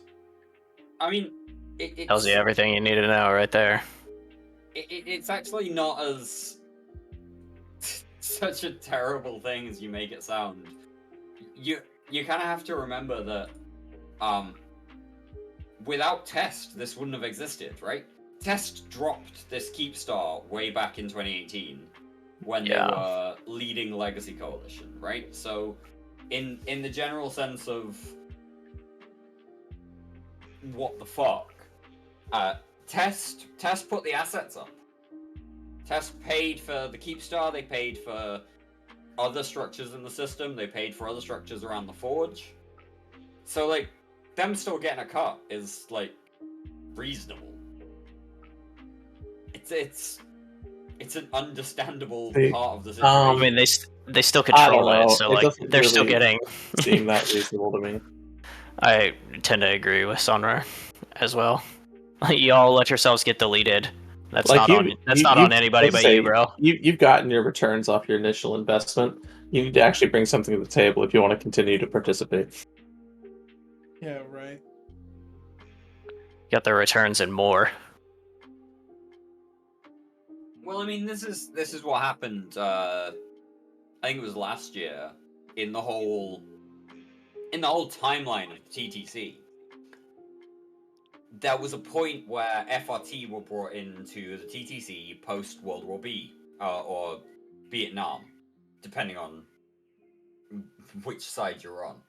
So, like, at that point, previously Test had been kind of the big dog within the TTC organization, and post Vietnam, suddenly Test were a very minor factor compared to the Imperium and Pandemic Horde. And there was a suggestion that Fraternity should be brought in. And so Fraternity were brought in, and they got the same payout as Test, and the Imperium and Pandemic Horde made the same amount of money each month, but they made more than Test and Fraternity. So, like, in the whole conversation, like, there's a lot of... There was always a lot of flexibility in my mind. That, you know, this was an agreement between null blocks to basically say, we're not going to leave money on the table and allow you to take the money off the table without us taking a cut. And so there was always an option to have a conversation there. At least. And I think that, you know, the conversation was had. Frat got their portion because they are a null block. But when Asher goes to recommend that B2 be brought to the table because they are a legitimate null block, and Test needs to be, you know, mothballed or whatever, there didn't seem to be that same level of flexibility when that was mentioned or discussed. So when it behooves them, they're more than happy to have their allies get a cut. When the same situation is applied to our allies, all of a sudden it's not appropriate.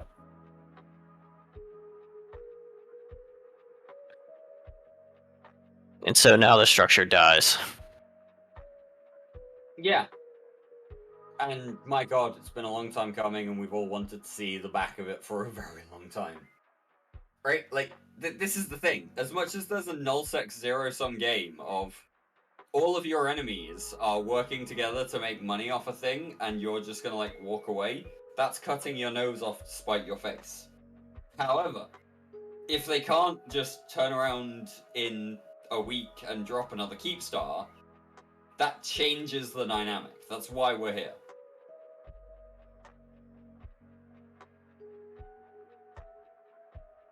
Yeah, precisely. This system only works if everyone subscribes to it.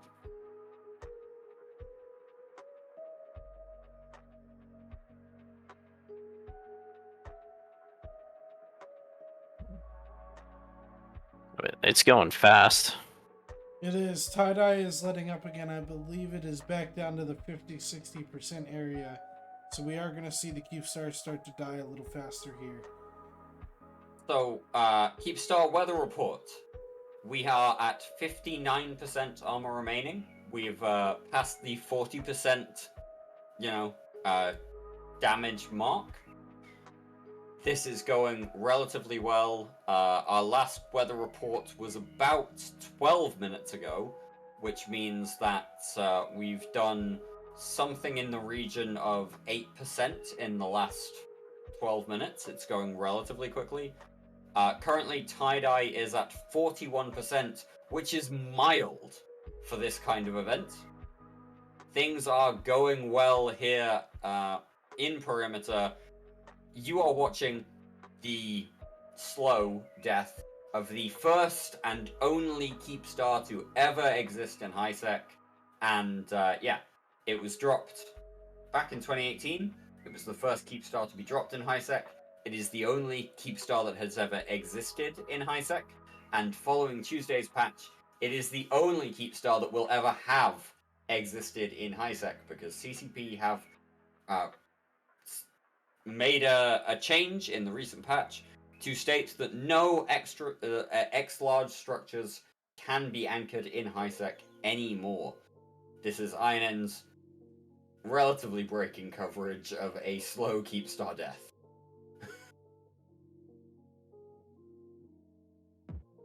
Wonder what the loot pinata will be like, if it'll be anything, if it'll be worthwhile at all. No loot pinata. It's HiSec. Oh shit. It's Silly me. gonna die and everything goes We're to shooting a acetate. Keepstar, and Yeah. no loot pinata. The prize here is the Killmail at the end of the day. It's, like I say, the only Keepstar Killmail that will ever exist in HiSec. Ever. Or at least assuming the CCP doesn't change their mind again a few years down the line. But Watch them change it. Watch them change it again right after it dies. just next Tuesday patch. Okay, guys, you can anchor another Keepstar.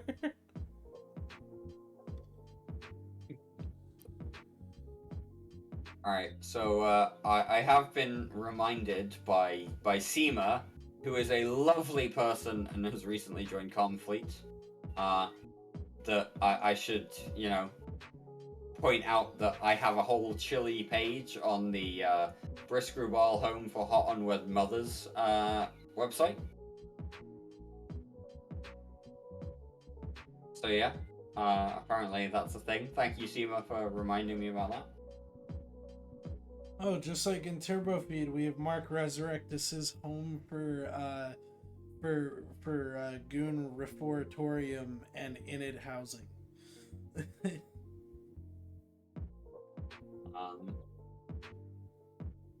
Right, so there's a question that I want to throw to you guys instead of just monopolizing a bit. There's a question from Twitch chat. Why aren't the owners defending it? The corp that owns the structure has like 30 dudes. What's going on here? Why is this a situation? So the Tranquility Trading Consortium isn't an actual group. It is a group, but it's not a it is not a alliance in the traditional standard. It is an alt corp and alt alliance that is simultaneously owned by Test, PandaFam, Goons, and Fraternity now too. And basically, when it was created, it was basically, hey, instead of people paying their market taxes to the infinite void that is CCP tax, then they can go and instead use this Keepstar for trading, have a slightly lower tax rate than the NPC station, and have the money go to the pool that gets split between all of the blocks in agreement.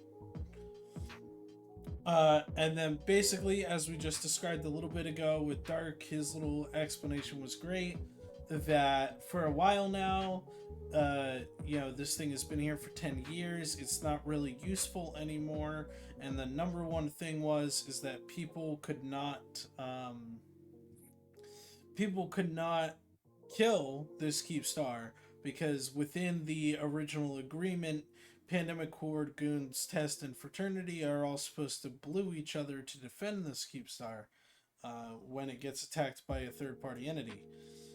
Now that CCP has changed the ability to drop Keepstars in HiSec, once this Keepstar dies, then there are no more Keepstars on HiSec ever unless CCP changes their mind.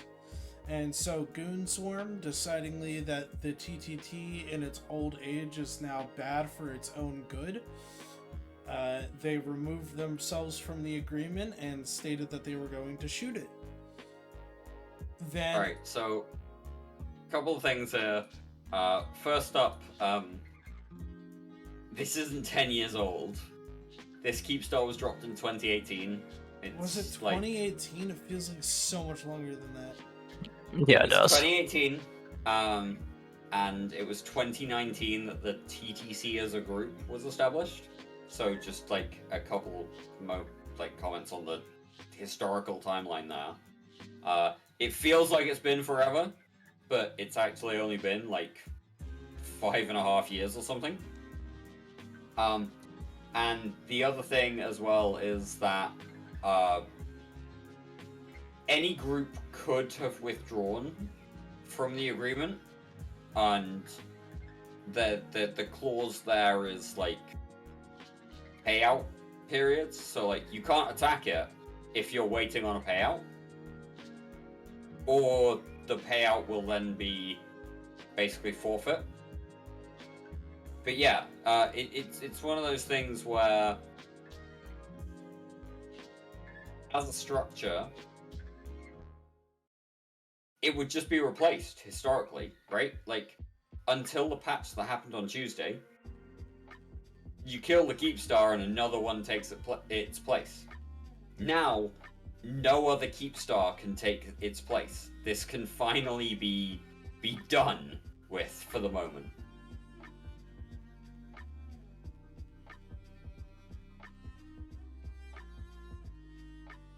Yeah, then the other reason to answer, I guess to tie in the rest of the tail end of the question, was that because it's in HiSec, there's the whole war decking system that has to come into play. There's not just like, there's limited rules of engagement. So I guess what's the time now? Dirk as our weatherman. It's like 45 minutes. 47 Eve time. We have been here for about an hour, and the Keepstar is at 52% armor remaining. 52% armor remaining. Tie-dye currently running at 30%. Yeah, and then there's like 45 minutes or so on the first war deck, which is between Goons and Fraternity, and then like an hour and a half still on the war deck between Goons and Panda Fam, essentially, correct? Yes. I think that's what the Twitch chat was saying.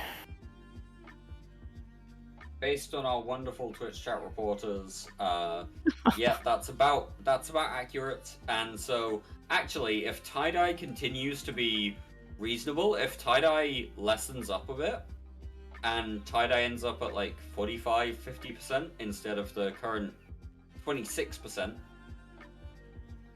this might actually be reinforced before even Fraternity can shoot Goons, never mind Pandemic Horde. It'd be interesting to see if the whole timer is being completed right as Fraternity can start shooting at Goons. And vice versa. It'd be interesting to see if that ends up being the case. I wonder if we're on track for that right now.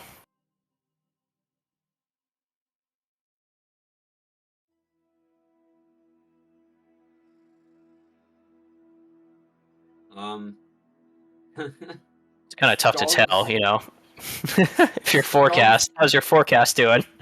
Yeah, exactly, right? Like the percentage question from the Shrade, 51% remaining. We're about to cross the halfway mark, and yeah, Skogs in Twitch chat basically saying the stream would like to see a steady feed of bombers with lockbreaker bombs being slung into the blobs. This is HiSec. There are no bombs. There are no bubbles. There's nothing like that. This is just brute force.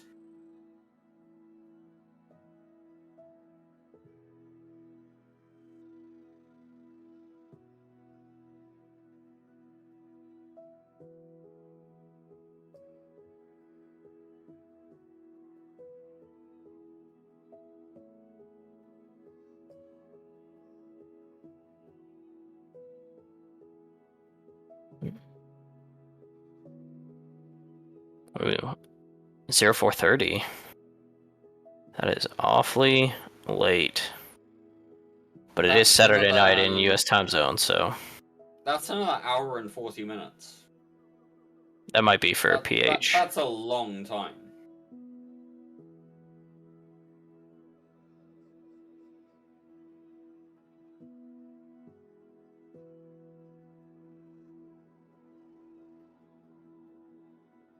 I do think it'll be quite interesting, though, whether or not everybody makes the time crunch or not.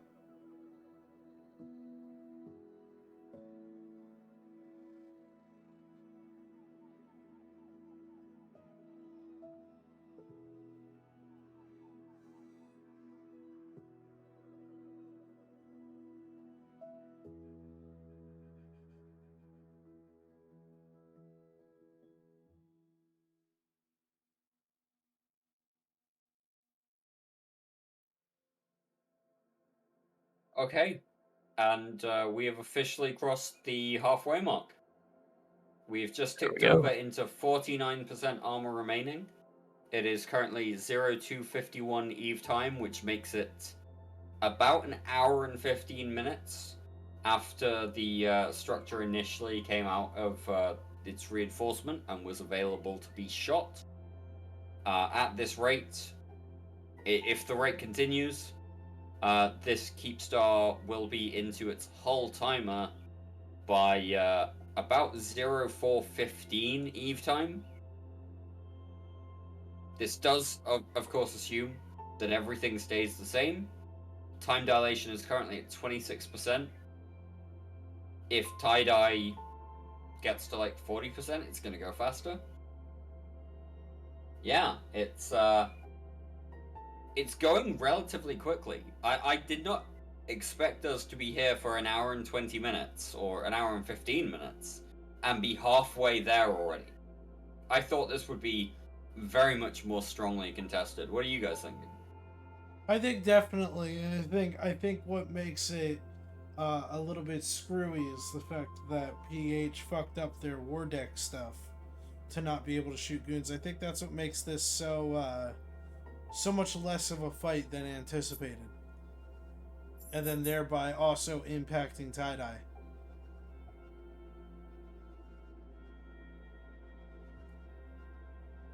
Yeah, just straight up botch the Vortex in a very unfriendly system. So it just is what it is.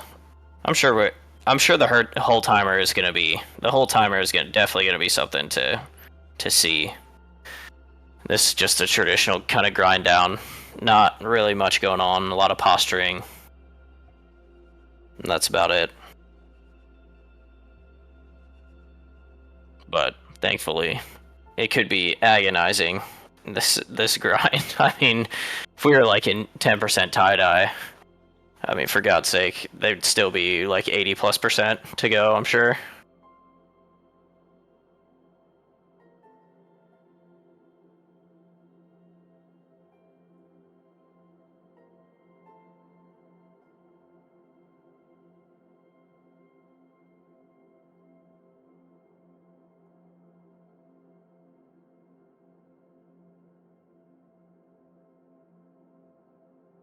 So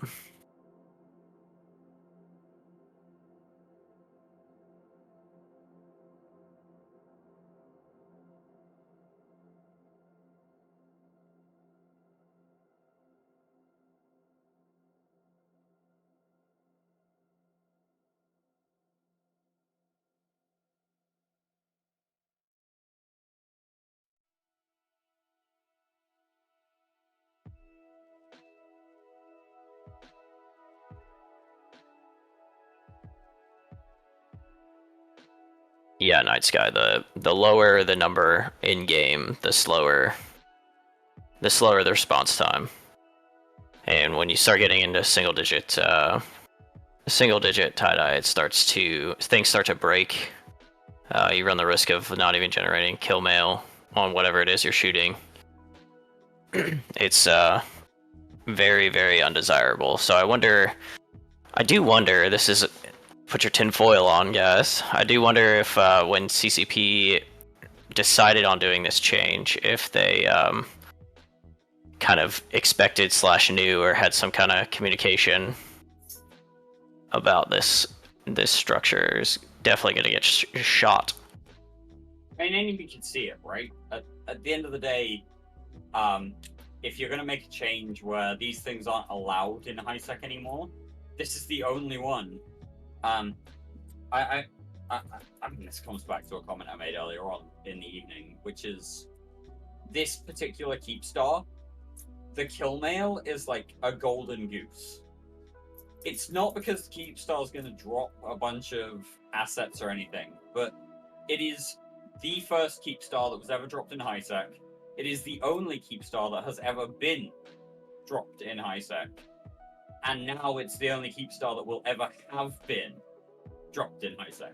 This Killmail is like one of a kind, actual fucking rarity levels of I was there in the whole story of EVE Online. When you turn around and say, I was there for X fight or Y fight or whatever, I was there for the destruction of the only Keepstar that ever existed in HiSec is a big draw.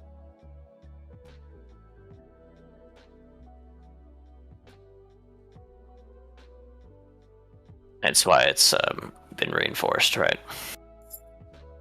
The server node.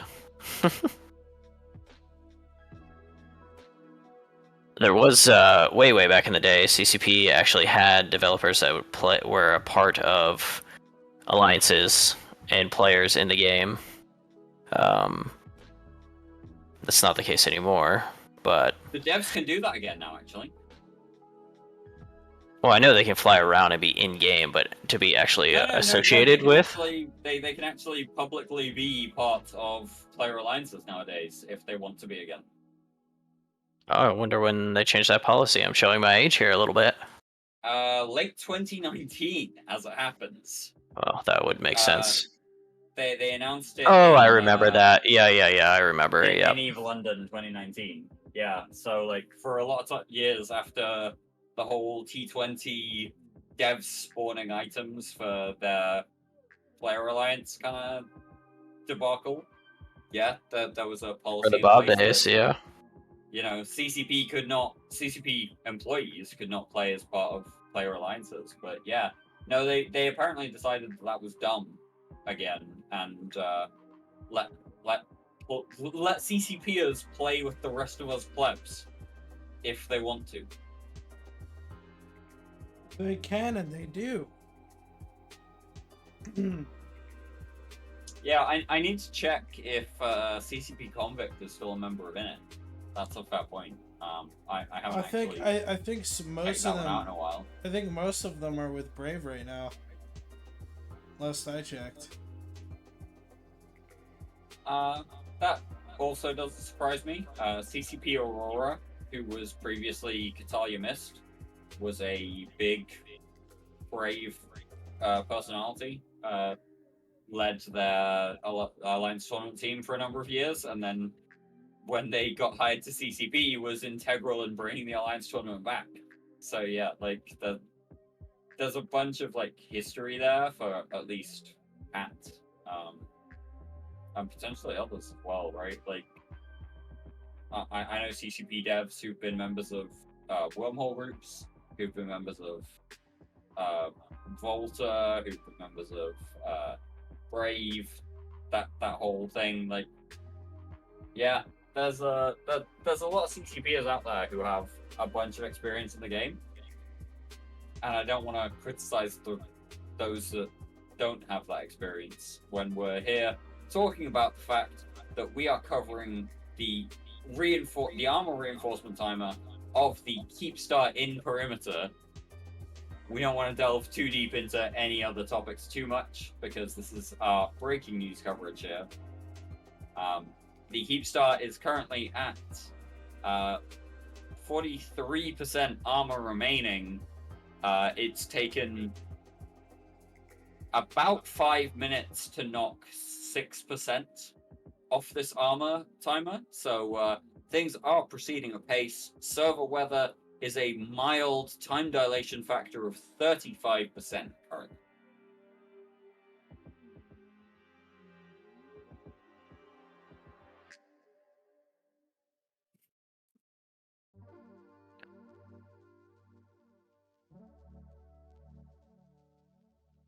Vlad the Baddest has a good question in Twitch chat, actually.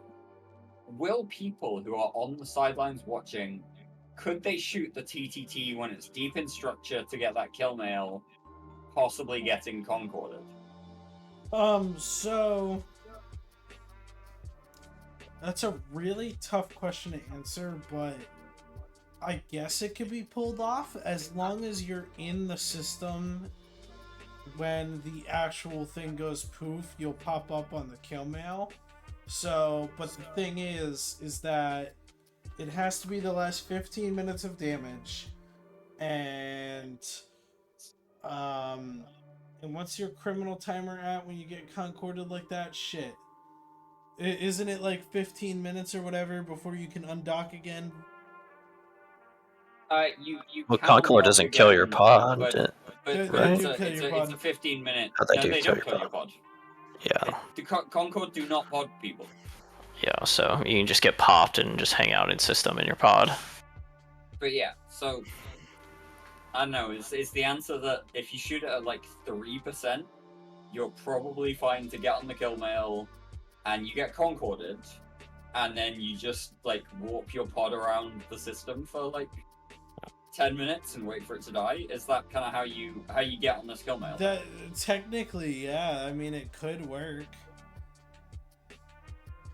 Yeah, you don't want to sit on grid because you'd be, what is it, like a pirate and anyone can shoot at you, but then there's like pod engagement rules as well. Like, I don't know, HiSec is so unnecessarily complex.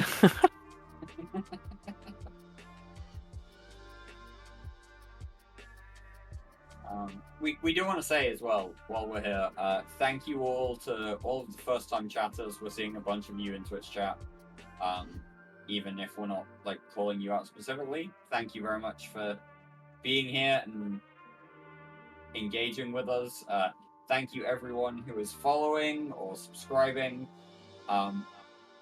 Mifune, we've got something going on in terms of our income this month, right? We've got a charity we're supporting this month. Yes, we don't want to get into too much here because this is breaking news, but 50% of all INN proceeds this month are going to the Trevor Project, a project / crisis text line for troubling teens in the LGBTQ plus community that struggle to find a safe space to talk about things. Yeah, it's an absolutely fantastic cause. If you can support it elsewhere, do so. But also, yeah, just as a point, 50% of our income is going towards this. So if you've got a spare Bezos subscription, if you've got Bezos bucks going, it's free for you, and some money gets to be funneled towards a good cause. So think about subscribing if you've got a free Amazon Prime Bezos subscription going.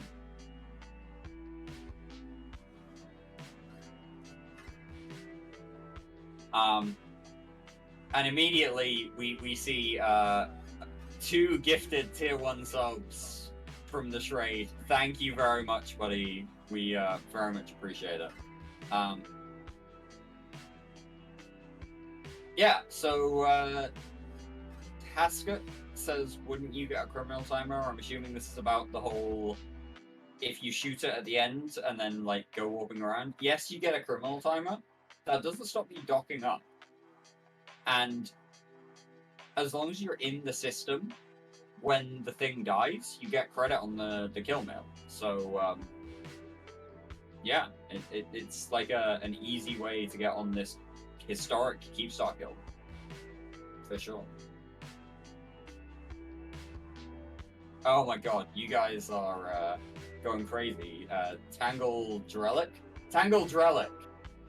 dropped another 5 tier 1 subs following the whole conversation about stuff going to a good cause. Thank you very much for your support of our attempt to help out other people this month. And he's a first time chatter as well. He immediately just like comes in, drops 5 tier 1 subs. Incredible, buddy. Good job. What a stud.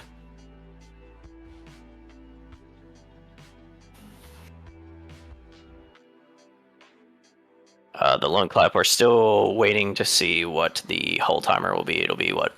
4.5 days from when it exits armor, plus or minus 3 hours, right? Yes. So what is that? That puts us like Wednesday, Thursday during the week. Yep. Yeah, so we are currently 38% armor remaining. Our understanding is that it's somewhere in the region of like 45 minutes until Frat can engage, and then another and it's about an hour and a half until Horde can engage goons here. So yeah, 37% armor remaining, and tie-dye sat at 44%. These hostiles might not even be able to stop us reinforcing the armor timer. We might be able to reinforce this thing, get off grid, dock up, and not be shot at all today. They may have actually fucked their timing up that badly. I think it's quite funny that Gobbins, before this even began, Gobbins quite literally called goons out in a ping, saying goons were the ones that had fucked up this war decking thing, and that it was their fault that Pandemic Horde would not be able to shoot at anybody. Then it turns out it was actually Gobbins that fucked up. Because under whatever garbage that Gobbins was going on about, his entire stance was that goons were going to come to find they couldn't shoot the Keepstar at all. And then they would just be able to kill merciless goons on the undock. And now it's the complete opposite. So it's quite funny to see PH fall on their face like that. I mean, that's not necessarily 100% accurate. Gobbins did say that Horde would not be able to shoot goons today, but apparently, like, Horde were going to shoot everybody else that turned up, and I don't know. I'm looking at this grid, and it's a lot of goons and not a lot of anybody else, right? Yeah, the one poor wormhole group that showed up got freaking blobbed on. So RIP to them. They were doing God's work. Init was able to kind of float around and harass for a little bit in the Thrasher fleet. They got some males for sure, but only so much that they could do. Yeah. Man, like, you guys got us up to a level 3 hype train with like subs and bits and stuff as well. I'm just seeing that in Twitch chat. That's huge. Yeah. Thank you guys. Thank you everybody for supporting our cause and the great cause that is the Travel Project. Really, thank you guys so much for getting us there. And it is still here with the Thrashers, apparently. It's a very good question, actually, in Twitch chat, which is, what about all of the other Tranquility trading structures, right? Like, what's going on with the rest of them? So it's my understanding that all of those that are in the faction warfare space are pretty much also on an unanchored timer. I think the only ones that are not going unanchored are the ones that goons own, because goons are using their TTT structures as a war HQ. Yeah, to that's declare accurate. all this shit, something like that. Yep. We fully expect. I think that the war HQ that is the Satio and Ashab, that is owned by goons but exists in the TTC structure. We fully expect that one to die after everything else dies. But yeah, I'm looking at Tatara here in Perimeter. It's currently still reinforced into its armor timer. and it's got another hour and 20 minutes ticking on the clock. So it's going to come out a bit later, but I would expect that to be reinforced as well. Ooh, I wonder hold on, I wonder if that will be a fight then, because by the time that that's out, it's going to get really damn close to when Pandemic Horde can start blasting. So I wonder if that will turn into the brawl we've been looking for tonight. Maybe. Also, thank Maybe, you, for sure. Bergen. Bergenstock 86 for the 5 Oh my god, gifts, man. dude. You guys I are appreciate it. Y'all just you swinging guys it are around tonight. wonderful people. Like, we like, I mean, we didn't see much in terms of that interaction, but then suddenly, like, we make a comment about how it's all going, like, a bunch of this money is going to a good cause, and you guys come out for the causes, right? Like, absolutely fantastic to see it. You are wonderful, wonderful people.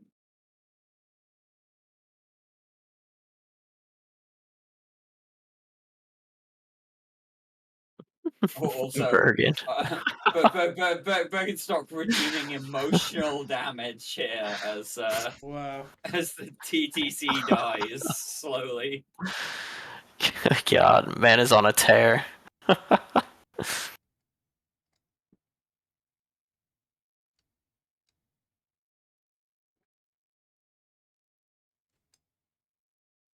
Hmm. So, immediate weather report. We have just passed the 1/3 remaining point. We are at 32% armor remaining here in perimeter on this once in a lifetime Keepstar kill. The Keepstar will go into a second reinforce timer after this for the structure timer. That will happen, we think, Wednesday or Thursday. Whoa. But we'll be here. Whoa, holy shit! Yeah, we'll get to that in a second. But yeah, so Test. currently the Keepstar is at 31% armor remaining. This one and only ever Keepstar in high sec at this point, following the patch that CCP released on Tuesday. We are here in perimeter watching it die slowly but steadily. Time dilation is at 36%. So the server is responding perfectly normally to everything. This is going very well, going very quickly. We have been here for, at this point, about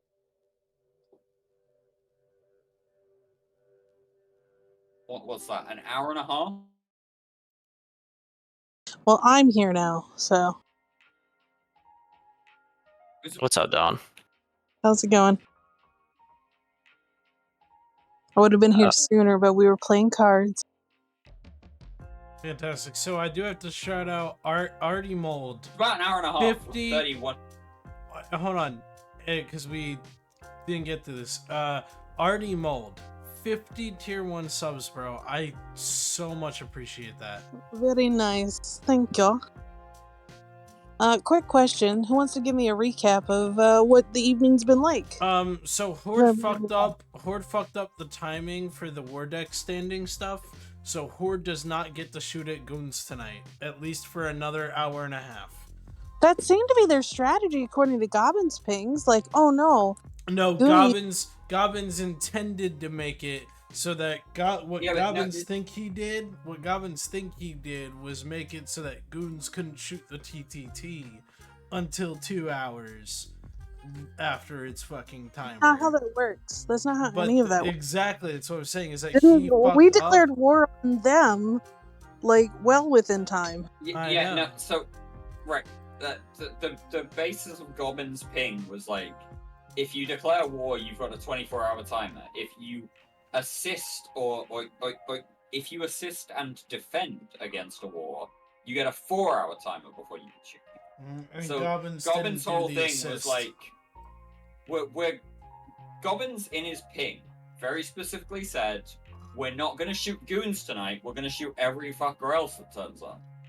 And as it turns out, nobody fucking else turned up. It's just been goons shooting the thing. Right. But if you look in that ping, Dirk, where Gobbins says why he cannot shoot goons. I should clarify, we have seen in it there We have seen a number of other people there, but in terms of anything that actually matters to the Keepstar kill, the only people who've been shooting it have been goons. And Horde are here with a fleet of Feroxes going, well, all we can do is just watch them shoot it, because we can't shoot them. I mean, they could shoot us. They would just get obliterated by Concord. It'll be fine. Welcome to High Sec. I know. I love when a plan comes together.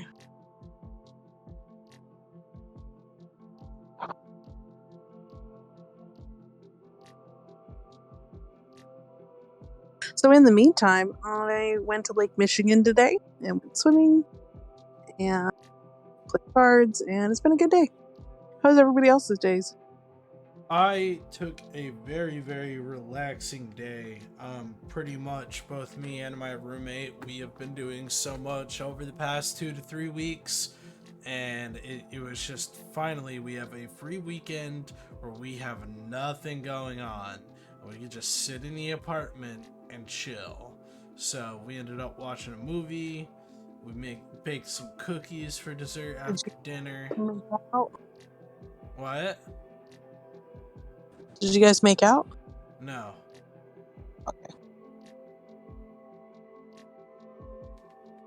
Speaking of somebody else who was in the water today, I got to hit the pool. Just Really? chilling. It's a nice 90-degree day down here in Birmingham. It was wonderful. Felt amazing. So to give you an idea, if you look at the water temperature of Lake Michigan right now, it was 60 degrees. That is so frigid. It was very cold, but I did get in all the way to my neck, so it felt pretty good once you were like in it. But getting in it was a mental battle. I will never, whenever I get into really cold water, I will never forget when I was a kid and I was a part of the swim team in grade school. And funny story, my mom was actually the head coach. And what ended up happening is that we went to the pool for practice one night, and it turned out that the pool filter got kind of messed up. Like, the filter itself did not get messed up, but the temperature meter or whatever for the water messed up, and the entire pool was 43 degrees Fahrenheit. It was freezing. All right. Sorry. I have no interest in what that actually is in real units, but we do have questions in Twitch chat about we do have questions in Twitch chat about like what's going on here. Is there a TLDR for all of this? So what you are seeing on your screen currently is INN's ongoing coverage of the I don't want to say battle anymore. The slow grind of the Tranquility Trading Tower, which is the Keepstar in Perimeter. It is the only Keepstar that has ever been dropped in HiSec. It was dropped back in 2018. It has existed basically because the rest of everybody in Null agreed it should continue to exist and put money in everybody's pockets. But in the recent patch, the Eve Viridian expansion that was launched this Tuesday just gone, the extra large upwell structures, so that is Keepstars and Satios, cannot anymore be anchored in HiSec. This is the only one that will ever have been Keepstar in HiSec, and because it is now impossible to anchor these structures, replace them in a meaningful way, a number of people have taken it upon themselves to shoot it. It is a big Killmail. It's a big story here in EVE Online overall, politically. And yeah, we're here covering the slow grind because nobody on the grid can shoot anybody else because apparently Pandemic Horde just don't know how war decks work. Good time. By the way, to give you a brief weather report just while we're at it, the Keepstar is currently at 26% armor remaining, and time dilation is at a reasonable 37%. It is entirely possible that this Keepstar will be reinforced before Fraternity can shoot anybody. Never mind Pandemic 5 Horde. minutes. Nope. 5 minutes for Pratt. 1 hour 20 for PH. So, by the way, I was over exaggerating. The water temp was 55 degrees today. God. It was, Just remember, Dirk, you might poo-poo on our U.S. system, but what other country has put men on the moon? Oh, right. Freedom, baby. I think And China. you did it in metric. I think China just did it recently, right? No. No, nobody else has put actual like people on the moon yet. Though a lot of people are going back to the idea of space exploration and the moon being a good launching point for everything else. So, I mean, it's going to happen at some point. But yes, there's a fair point that the U.S. is the only country so far in world Human history civilization history. that has put people on the moon. The fun fact is that No, they did you're it wrong. in metric. I looked it up. So America, Russia, and most recently China have all had somebody land on the moon. Suck it, bitch. Not a human being. They've put drones on the moon. So Yeah. it does seem like a frat fleet is here. I'm trying to find them on our list, so bear with me here. Here goes FRT. They are in an Eagle Or fleet. by name. It seems like an Eagle fleet sitting here. I'm assuming they're waiting for their war deck time to really kick in. Also, Shrade in Twitch chat suggesting that the moon landing was fake. Of course the moon was fake. And, dinosaurs aren't real. And the world is flat. Yeah, And the verified. giant spaghetti monster is the creator of all.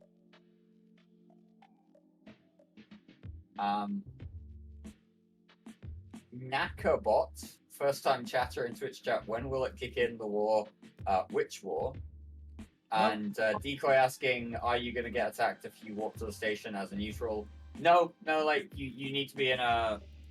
It's high sec, right? It's high sec mechanics. So you walk there as a neutral. It looks like You're not going to be shot by anybody. Hold on. We got stuff going on here.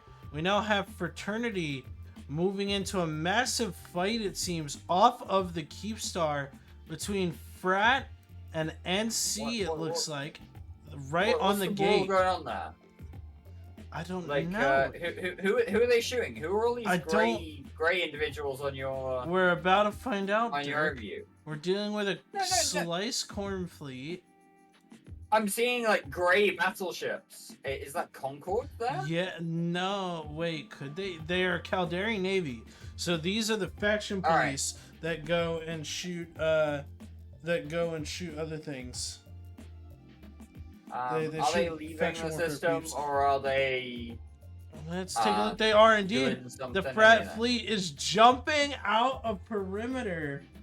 They are not staying to fight. Lord It's like Jesus. in Galente faction warfare or some shit, so Caldera Navy police are coming to fucking shoot them. RIP FRT not being here. Do we have any characters in Twitch chat or in the live stream even that can follow these guys? Like, can we get eyes on and see if they're actually bailing or if they're just gonna go shoot something at another system over?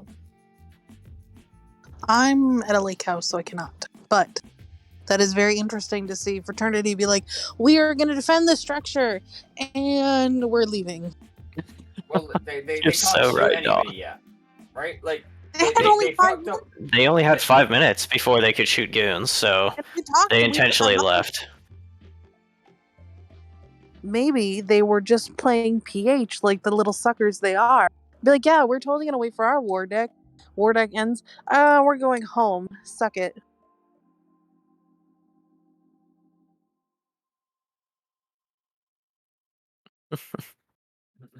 Weapons creating competence in Twitch chat has it right. At least nobody can say Frat didn't show up.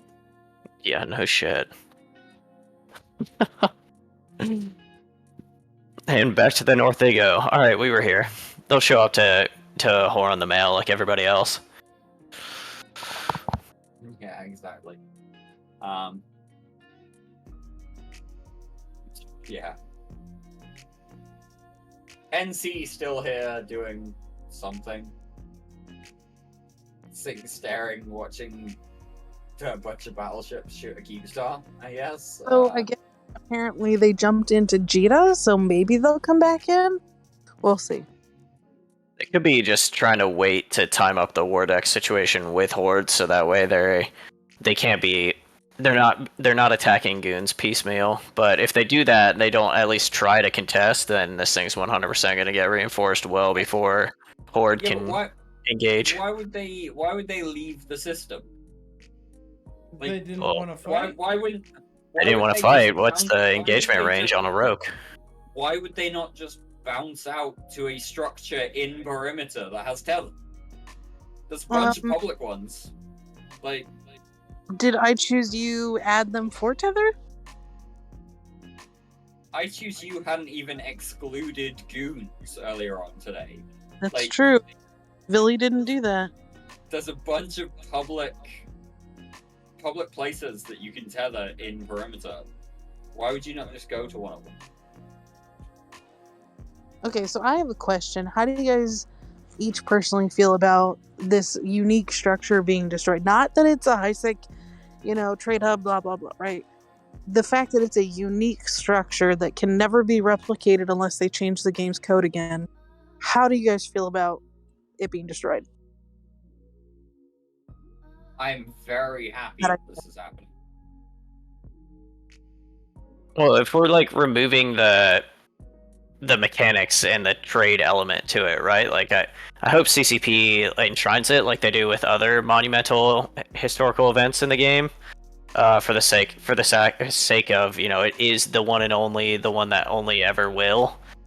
Do some kind of memorial for it, but from a actual like what Dirk is going, I think what Dirk is going more for is from the fact that it exists in general is just bad, and it's very good that it's going. Yeah, I always feel kind of my point from a mechanical standpoint. I don't believe this should ever have been able to exist in the first place, and this is just like the end result of 6 years of CCP. Really, you finally just caught up. In my mind, I'm very happy it's gone. See, I always just feel bad anytime something that's unique or one of a kind gets destroyed in the game. But I think that's just because I don't like to let go of the unique. I mean, I agree entirely, Don. Or it signifies a change in life or a change in era or a change of the game. I finally sold that item that I've had for 10 years. This Keepstar's been there for a long time. Well, it seems like the Fraternity Eagles are coming back. They are coming back in. They are indeed. The Fraternity Eagles are now surrounding the gate with what looks like the Goon Ferox fleet jumping out.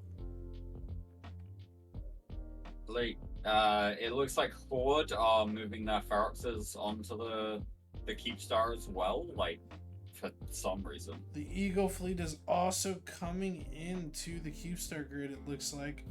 Let's follow this Eagle fleet, see where they're heading. They're heading right on top of goons. I wonder what the play here is, if they're going to start shooting and blasting. Yeah, see, they should be able to. They've landed somewhere about 50, maybe 60 kilometers away from the main ball of the Goonswarm fleet. The Goonswarm Brokes, that is, that have been doing the bulk of this reinforcement work. That 50 to 60 kilometer range with Railgun Eagles is basically the perfect damage envelope. If we start seeing shooting going onto the Goonswarm Brokes, this could be an interesting attempt to try and slow this inevitability down. We are now in the last 20%. There's 19% armor remaining here. This could be their play. They're shooting at something here. Saving the Keepstar. So let's get a closer look at one of these eagles. If they are detethering, it doesn't look like it. No, they're definitely tethered. Maybe for the war deck, they had to have a session change, and so that's why they went through the gate. Oh, that's a good point, Don. Valid. Just I mean, EVE Online it's things. faster going through a gate than docking. Yeah. Yeah. That's a fair point. And the other thing as well, if you go through a gate, you're very concentrated, whereas if you were to dock in this Keepstar and then undock again, you could have ships spread across like 100 kilometers. Whereas Yeah, it ends up jump like through a gate, jump through a gate again, you've got people across like and then 20 you to can warp 25 to. kilometers. Well, and then you can know? warp to where you want to go versus having to warp away and then back, right? Yeah, Or exactly. So maybe they were just doing it for the session change. They have all gone. Oh my god. Oh my god. Watch as they all start shooting and all go criminal? Is that. Did they just fuck up? The flashy red. Flashing. Whoa, yeah, like. Is that criminal status? Are we about to see Concord come in? Oh my god, high sec. High sec, No. please. No, that's just the war deck. That's just the war decks activating. That's what the flashy is. So they're shooting at they're shooting at these eagles right now. Get a closer look. Look at all the pew. They are pewing down onto these eagles. Whether or not the eagles are gonna hold is another story. Do we have a rough estimate of how big their fleet is versus the goon fleets? We do not. But all of the sentry drones, all of the sentry drones are deployed. Those have gotta be fucking annihilating.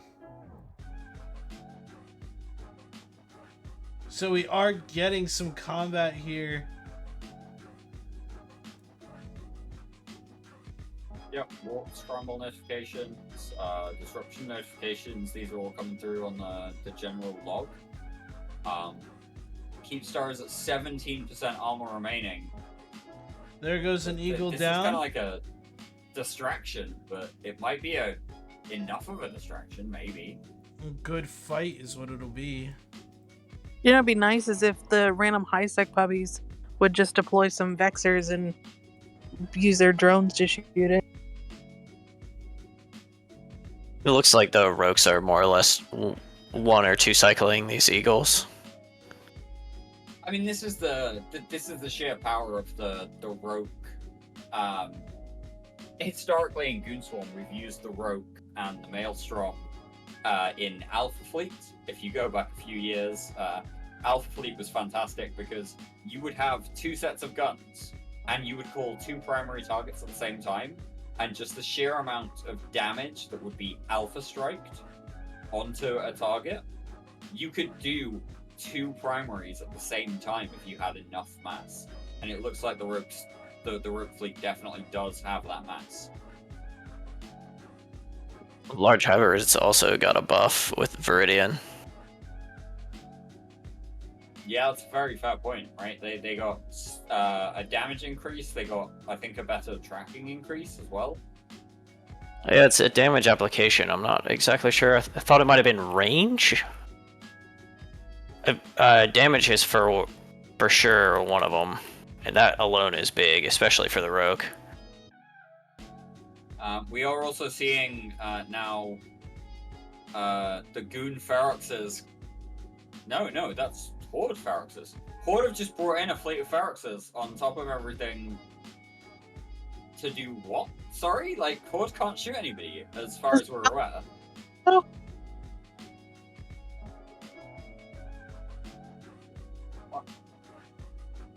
Why have Horde decided to bring in a ball of Feroxes that can't do anything?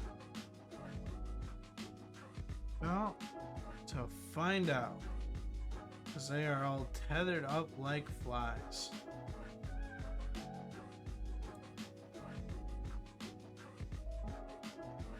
Yeah, Dark, you were correct. I apologize. So 15% bonus to tracking speed on large railguns, as well as the 15% rate of fire. So not damage, just rate of fire and tracking speed on the actual module itself. So, It's but still a that, hell of an application buff. yeah, and I mean it is DPS as well, like rate of fire. So that coupled with the bonuses that the rogue gives, that's talking a significant change there alone. So Yeah.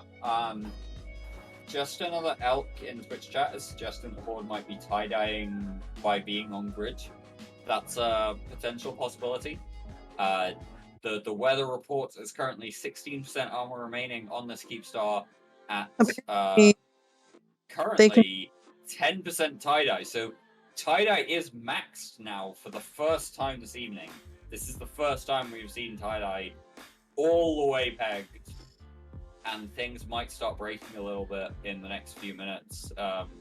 PH could shoot IRC right now, so maybe they might come over to help eliminate some people. I don't know. That's the only other thing I've seen in chat right now. RIP. This last 15% or so. Is that what you said, Dirk? Is that what it's on? 15? Yeah, we are currently 16% armor remaining, but it is 10% tie-dye. Tie-dye is pegged at maximum tie-dye currently, which is the first time that we've seen this today. We've been here bringing you this coverage of the first ever Keepstar in HiSec, the only Keepstar to ever exist in HiSec, being reinforced through armor into hull. We've been here with you for about 2 hours at this point, and we are, 85% of the way there. But this is the first time that we've seen tie-dye really, really spike up. So maybe this is the last-ditch attempt to try and avoid getting this Keepstar reft at this point. Yeah, Frat is able to shoot goons. Goons able to shoot Frat, but it does look like they're getting like 1 or 2 cycled by these rogues. Regardless, everything's gonna slow way down. Thankfully, they got a huge chunk of it done, so we didn't have to sit here through a 7 or 8 hour grind fest.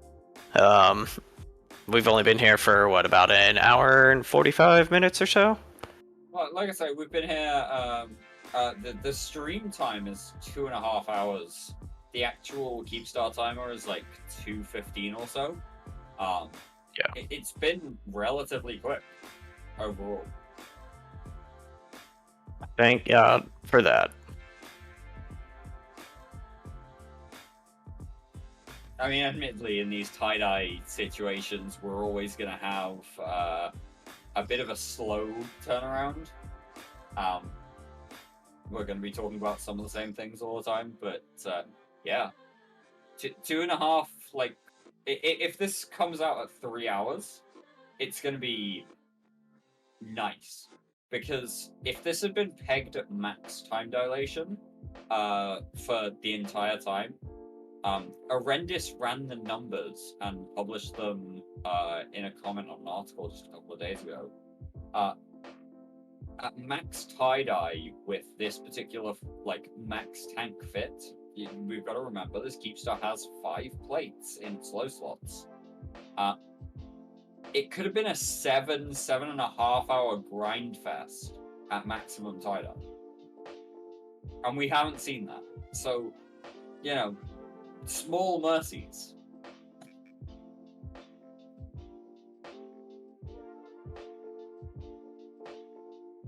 Definitely small mercies. Yes, and as we approach 2.5 hours of this fight, gentlemen and ladies, I would like to remind you to stand up, stretch your legs, stretch your arms, go have a cigarette, get up, get moving, do a little happy dance if you have to. Encourage smoking. Smoking's bad for children. Don't do it.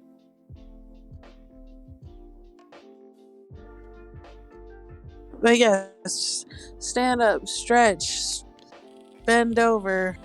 Invite your dog. Go outside, touch some grass. No, it's nighttime. No touching grass. Don't get abducted. It seems as if fraternity is pulling out already. Yeah, fuck that shit. Yeah, Who wants to? no. See, right, we've done this already once, where they walked off and they did a thing, and we were like, "Are they going away?" And then they came back. So let's give them the benefit of the doubt, but they are warping off grid to They're somewhere else. Where are they heading to overall? I think they are heading over to one of the structures, except for the PH Ferox fleet seems to be going way far away to one of the NPC stations. Frat seems to be gathering on... Oh, look, it's Cindy. Hi, Cindy dudes. Love you guys. They seem to be heading towards the gate, I believe? No, they're on a Fortizar. Frat's on a Fortizar and getting ready to tether back up. And people are now spamming in local that Norris lied, Keepstar died. Is this going to be the meme to every Keepstar fight, Derek, you think? Started with Billy lied, then the war died or something like that, and now it's... It's a pretty basic one. You can kind of swap out names and whatever. Like, it's low effort, and I'm not impressed by it. You guys can and should do better, right? Like, don't go for the low hanging fruit. Actually, try and be funny. The old internet memes are old and stale for a fucking reason.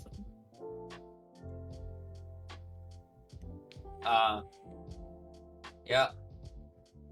So I guess while we've been seeing a couple things bounce around, you know, fraternity just disappeared off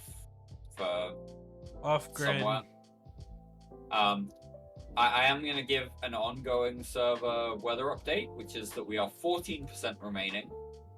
We've been here a little more than 2 hours. It's been like 2 hours 5, maybe 2 hours 10. And the time dilation factor currently is 31%. So having pegged out at 10% like 3 or 4 minutes ago, it is now recovering to more reasonable levels. And yeah, I don't know. I don't think there's anybody that can stop this. It's going to Hull, right? It will be, yeah.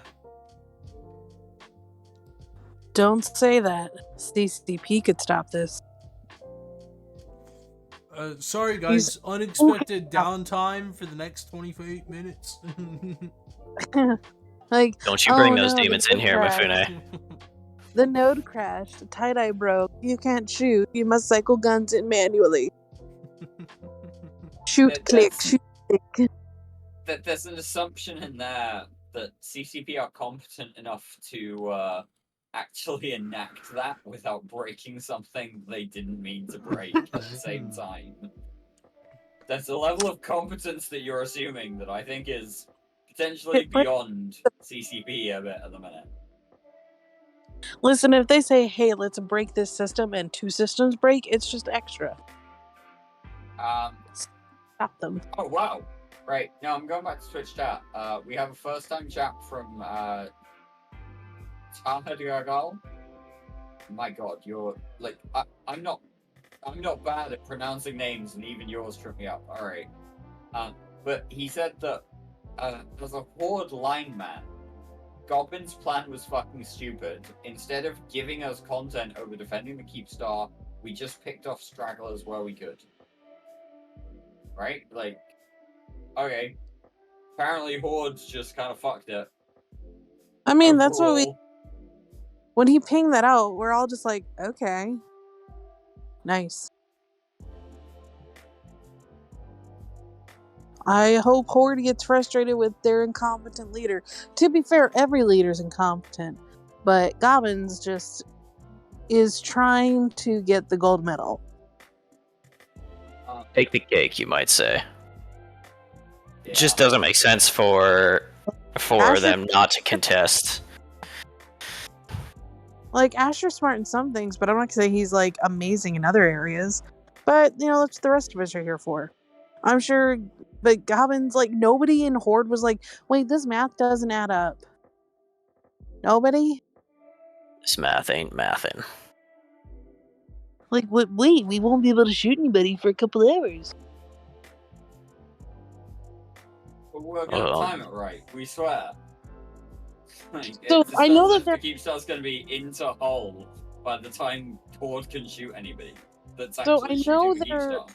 their plan was to shoot everybody else that was trying to shoot the Keepstar while be like, haha, goons can't do anything to help their allies. And it's like, yeah, but we're still gonna reinforce the Keepstar. And like, what was the plan?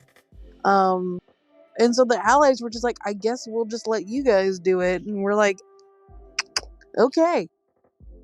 Finger guns and all. This was an assumption that you made. It will be our pleasure to disabuse you Oh my of God. the notion of the... Arting Mold coming and clutching in with 100 tier 1 subs. Dude. What the hell? 100? Holy shit. My God, you guys are... Like, we mentioned that we were, you know, supporting a good cause this month. And my God, you guys just decided to come through. Holy shit. So I feel like he's got some illicit money he needs to get rid of. But we appreciate the subs. So You're everyone not else. saying anything like that. Don't stop it. Don't make me break out the bonk ban. But yeah, no, like 100 tier 1 subs. Fucking incredible, dude. To give you guys an idea, that's Thank 500. you very much. I can't tell you the number of guys in our corp alone that bought the max Plex package today. So folks got it. Right? That's Very 500. thankful. Dirk, what is the percentage of armor? The current percentage of armor, the weather report for perimeter at this point, currently time dilation is at a 16% factor. Things are chugging, but they are processing properly. And the armor remaining is 12%. We have been here on this live stream with you for about 2 hours and 20 minutes at this point. 88% of armor gone through, which generally roughly projects to about a 0430 or so EVE Online time, UTC time, reinforcement. That's when it's going to go. Roughly, based on the current server weather. 12% armor remaining, very, very high time dilation factors, and yeah, we are just waiting and chugging through here. I will say, on the server weather, if you were to zoom out a little bit, Mifune, you would see that the Goon Swarm contingent has now decided to deploy drones. Drones typically massively increase the number of server calls that have to be made for any individual situation. So every shot fired is now under more calculations just because the drones exist and are out there. The drones may have been a bad idea. The drones may actually be slowing this kill down, or this reinforcement down, as we go into 11% armor remaining. So, question, does anyone else on the panel have stuff in this Keepstar? I got all my shit out days ago. No, I don't I've believe never bought so. anything out of perimeter. Yeah, I've rarely got anything out of perimeter. I have some cans of like overseer effects and some like random modules.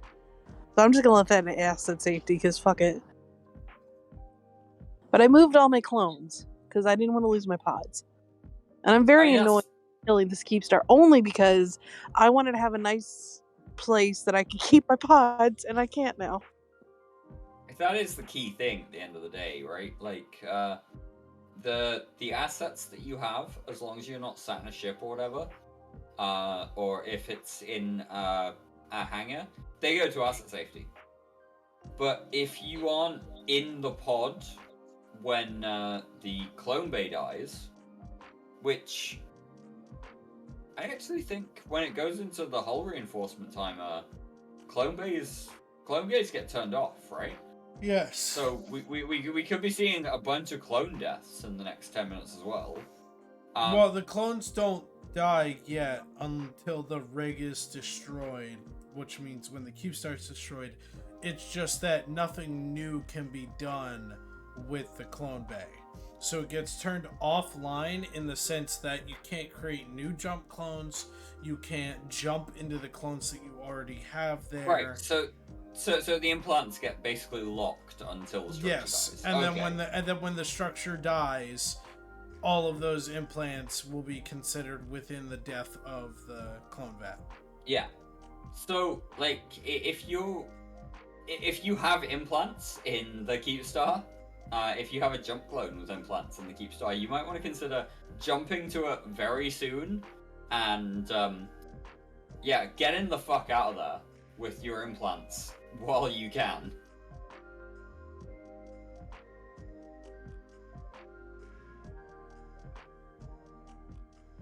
Transfer the Keepstar to Cribber. That's an interesting idea from Weapons Grading Competence in Twitch chat. Is Cribber still playing, even? Like, I don't necessarily expect anybody on the panel here with me to know about Cribber. But is Cribber still playing? It looks like the majority of Horde has also officially dipped from this fight. Yeah, so they're not gonna try to. So they're not. I don't think with tie-dye, yeah. No, like, because there's not enough time for their war deck before this goes into hull, for them to even like try to contest, or well, it's not even contest at that, right? It'd just be like, can we kill some goons before it goes into reinforce? Goons have recalled the drone blob. Tie-dye is loosening up. Dirk, can we get a reading on the armor for the structure?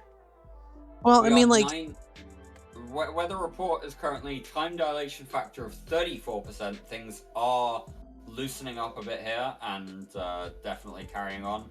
At 9% armor remaining, we are in single digits of armor remaining at this point. Well, so I estimate we'll be here for another 15, maybe 20 minutes at this rate. So FRT wasn't going to put out enough damage to slow down goons to give PH time to jump in as well. So PH leaving, instead of sitting around for another hour for no reason, makes sense. Turns out that no matter what Gobbins says in his pings, he fucked it. Yeah, or whoever told him, but like at the end of the day, like, he was the decision maker and he made a bad call. No, that's a fair point. It may not have been Gobbins directly that fucked it, but Horde fucked it collectively. They got it wrong, and they couldn't do anything to touch this armor reinforcement timer. 8% remaining. We're gonna see this go into hull. I think at this point we had somebody look it up earlier on. It's 4.5 days until the hull timer once this reinforces. Plus or minus, is it 3 hours, 4 hours? I'm kind of trying to build a pool on like when do people think this is gonna come out? I think it's gonna be late into Wednesday night. I think it's gonna be like 8 o'clock in the morning, 8 a.m. U.S. Central Time on Thursday. Go on. So it has to be any time after Wednesday, or 4.5 days. 4.5 from reinforcement, so 4.5 days from like 15 minutes from now, plus or minus 3 hours. Okay, so we're looking at a nice like 6-7 a.m. downtime, basically. Thursday, I guess. I mean, I doubt it would be Wednesday night, but I guess it could be.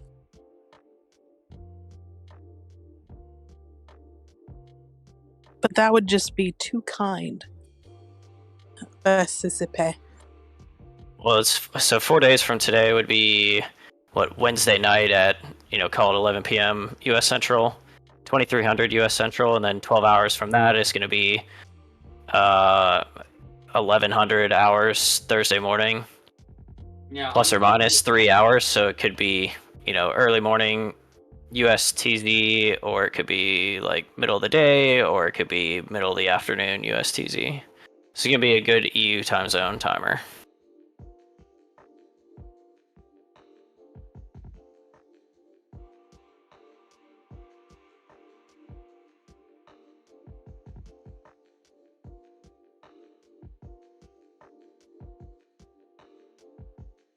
I'm actually gonna bet that it's gonna come out very early, kind of Thursday afternoon.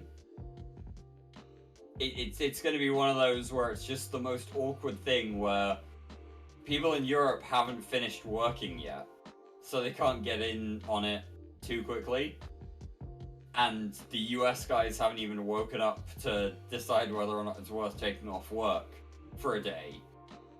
Like, I think it's gonna be like 1400 Eve on Thursday, roughly. Yeah, right in that awkward time. Maybe like I'm sure. maybe like 1500 Eve, but it's gonna be that bit where people have either people in Europe are either still working or they've just finished work and they need to go and like sort out food and families and all the rest of it. It's gonna be that really awkward time. Well, I mean, no matter That's what my time bet. it is, the whole timer for something like this, it's not something people are going to want to miss. It's going to be an Avengers level threat on the server weather. Either way, by the time we do reach the whole timer, it's going to be a fucking bloodbath. And this is probably a good time to remind people, just as a point, if you want to get in on this, if you're in any sort of alliance that is involved in any of this bullshit, like on whatever side, CCP are giving you 7 days free Omega at the minute in the New Eden store. All you have to do is log in your account, go to the New Eden store, and buy the 7 days of Omega for zero real money. So you're actually able to go and just like fly whatever around shooting this Keepstar, and as long as you're in time, as Mifune has kind of pointed out, as long as you're in time in the last 15 minutes before it dies, you're gonna be on the Keepstar Killmail. It's gonna be a thing. Yeah, it's gonna be a deal, I think, later on this week. And you can get in on it with this free Omega that CCP is just handing out.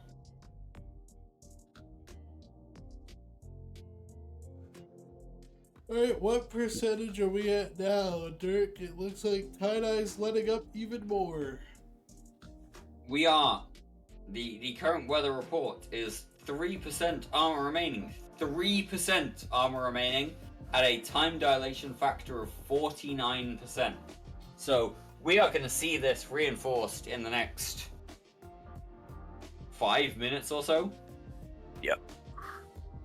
It's going to be about a 2.5. It's going to be about 2.5 hours, I think, for the actual reinforcement timer. We will have been with you here at INN covering the fact that this perimeter Keepstar, the only Keepstar that has ever existed in HiSec and will ever exist in HiSec due to the Eve Viridian expansion. We've been here with you for about 3 hours. It's going to have taken about 2.5 hours to chew through the armor, which, given the time dilation situation and just generally, like, the expectations, people potentially budgeted for a lot longer, right? Like, Two and a half hours to reinforce a Keepstar. It could have been 7. Could have been more than 7 with More, like, yeah. You know, sub 10% tie-dye. This could have been a very, very long situation, and it's actually gone very smoothly. Yep, tie-dye is letting up even more. We are only sitting here at 68% tie-dye. We're probably on the last percent by now. It is now showing 0% armor remaining. We're waiting for it to go reinforced. But yeah, we are now 0%. There's no basically we're in rounding error territory now, as we hit 0400 on the dot. This is 4 like days, 20 2 hours. 2 hours 27 minutes. 4 days for this reinforcement timer. So just after the 23rd. So that is on a Friday night primetime USTZ. 4 days, 20 hours? No, it's not. No, it's really not, because The that's 23rd. They did it? Thursday night. Thursday night. US time zone. Thursday night US time zone. Sorry. Time zones do get confusing. Thursday night. So we can, and that Dawn, that is right near Theta Thursday hour. That is. It actually is. That is like midnight eve Friday. Yeah. Or midnight Thursday. However you want to put it. Like that is Theta Thursday on the dot, ladies and gentlemen. What a meme. 4 days, 20 hours. Everybody toke up. We're gonna top your show again, Mufune. Yes, we will do the show this upcoming week. So make sure to join us on Theta Thursday for the special killing of the Perimeter Keepstar. We will be here. Be there or be square. Goons have officially warped off. They are trying to dip the fuck out before any other of these war decks start hitting them. That could not be like timed more perfect. More perfect. I don't want to say better, because like midnight eve on a Thursday is one of those things of like, it's Thursday into Friday. It's not great, but like it's great for us. The way it landed so close to just midnight was kind of incredible there. We gonna kill a Keepstar. But yeah, so anyway, that kind of generally concludes our coverage here of the TTT Siege. This was the only Keepstar in HiSec, the only Keepstar that will ever be in HiSec. It's been in Perimeter since 2018, and it's now getting shafted by all of the people who historically have agreed not to shoot it because they were making money from it, and the only reason that this is now available to shoot is because CCP made a change in the Eve Viridian expansion that happened this past Tuesday. The game has changed. The board has changed politically, and so here we are seeing a bunch of people shoot this Keepstar. It is now reinforced. It will be coming out about 23 minutes past midnight on Friday, Eve time. That is Eve time, UTC 0023 Friday is when this will come out. Don't listen to all of the rest of these people with their silly American weird time zones. It's EST 8 p.m. It's basically gonna come out about half an hour before Theta Thursday goes live, I think. After. Oh, 8:30. After they go live. It has been great to sit here having chats with you guys in Twitch chat, and all of the people on the panel, obviously, who have been here just chatting shit while we watch this slowly grind down. You guys have been great. You've given us so many subscriptions, channel points, bits, all of the rest of it that will all go 50% of that will go to a great cause, which is the travel project. And I think Mifune, at this point, we should be signing off. Yes, we shall. We want to thank you guys for joining us today. It's been a good fun little chat. And we will see you all this Thursday for Theta Thursday, watching this beautiful Keepstar finally reach its slow, painful, deserved death. All right, Love thanks you for guys. having Yeah, me. guys. Have a good night. Good night, everybody.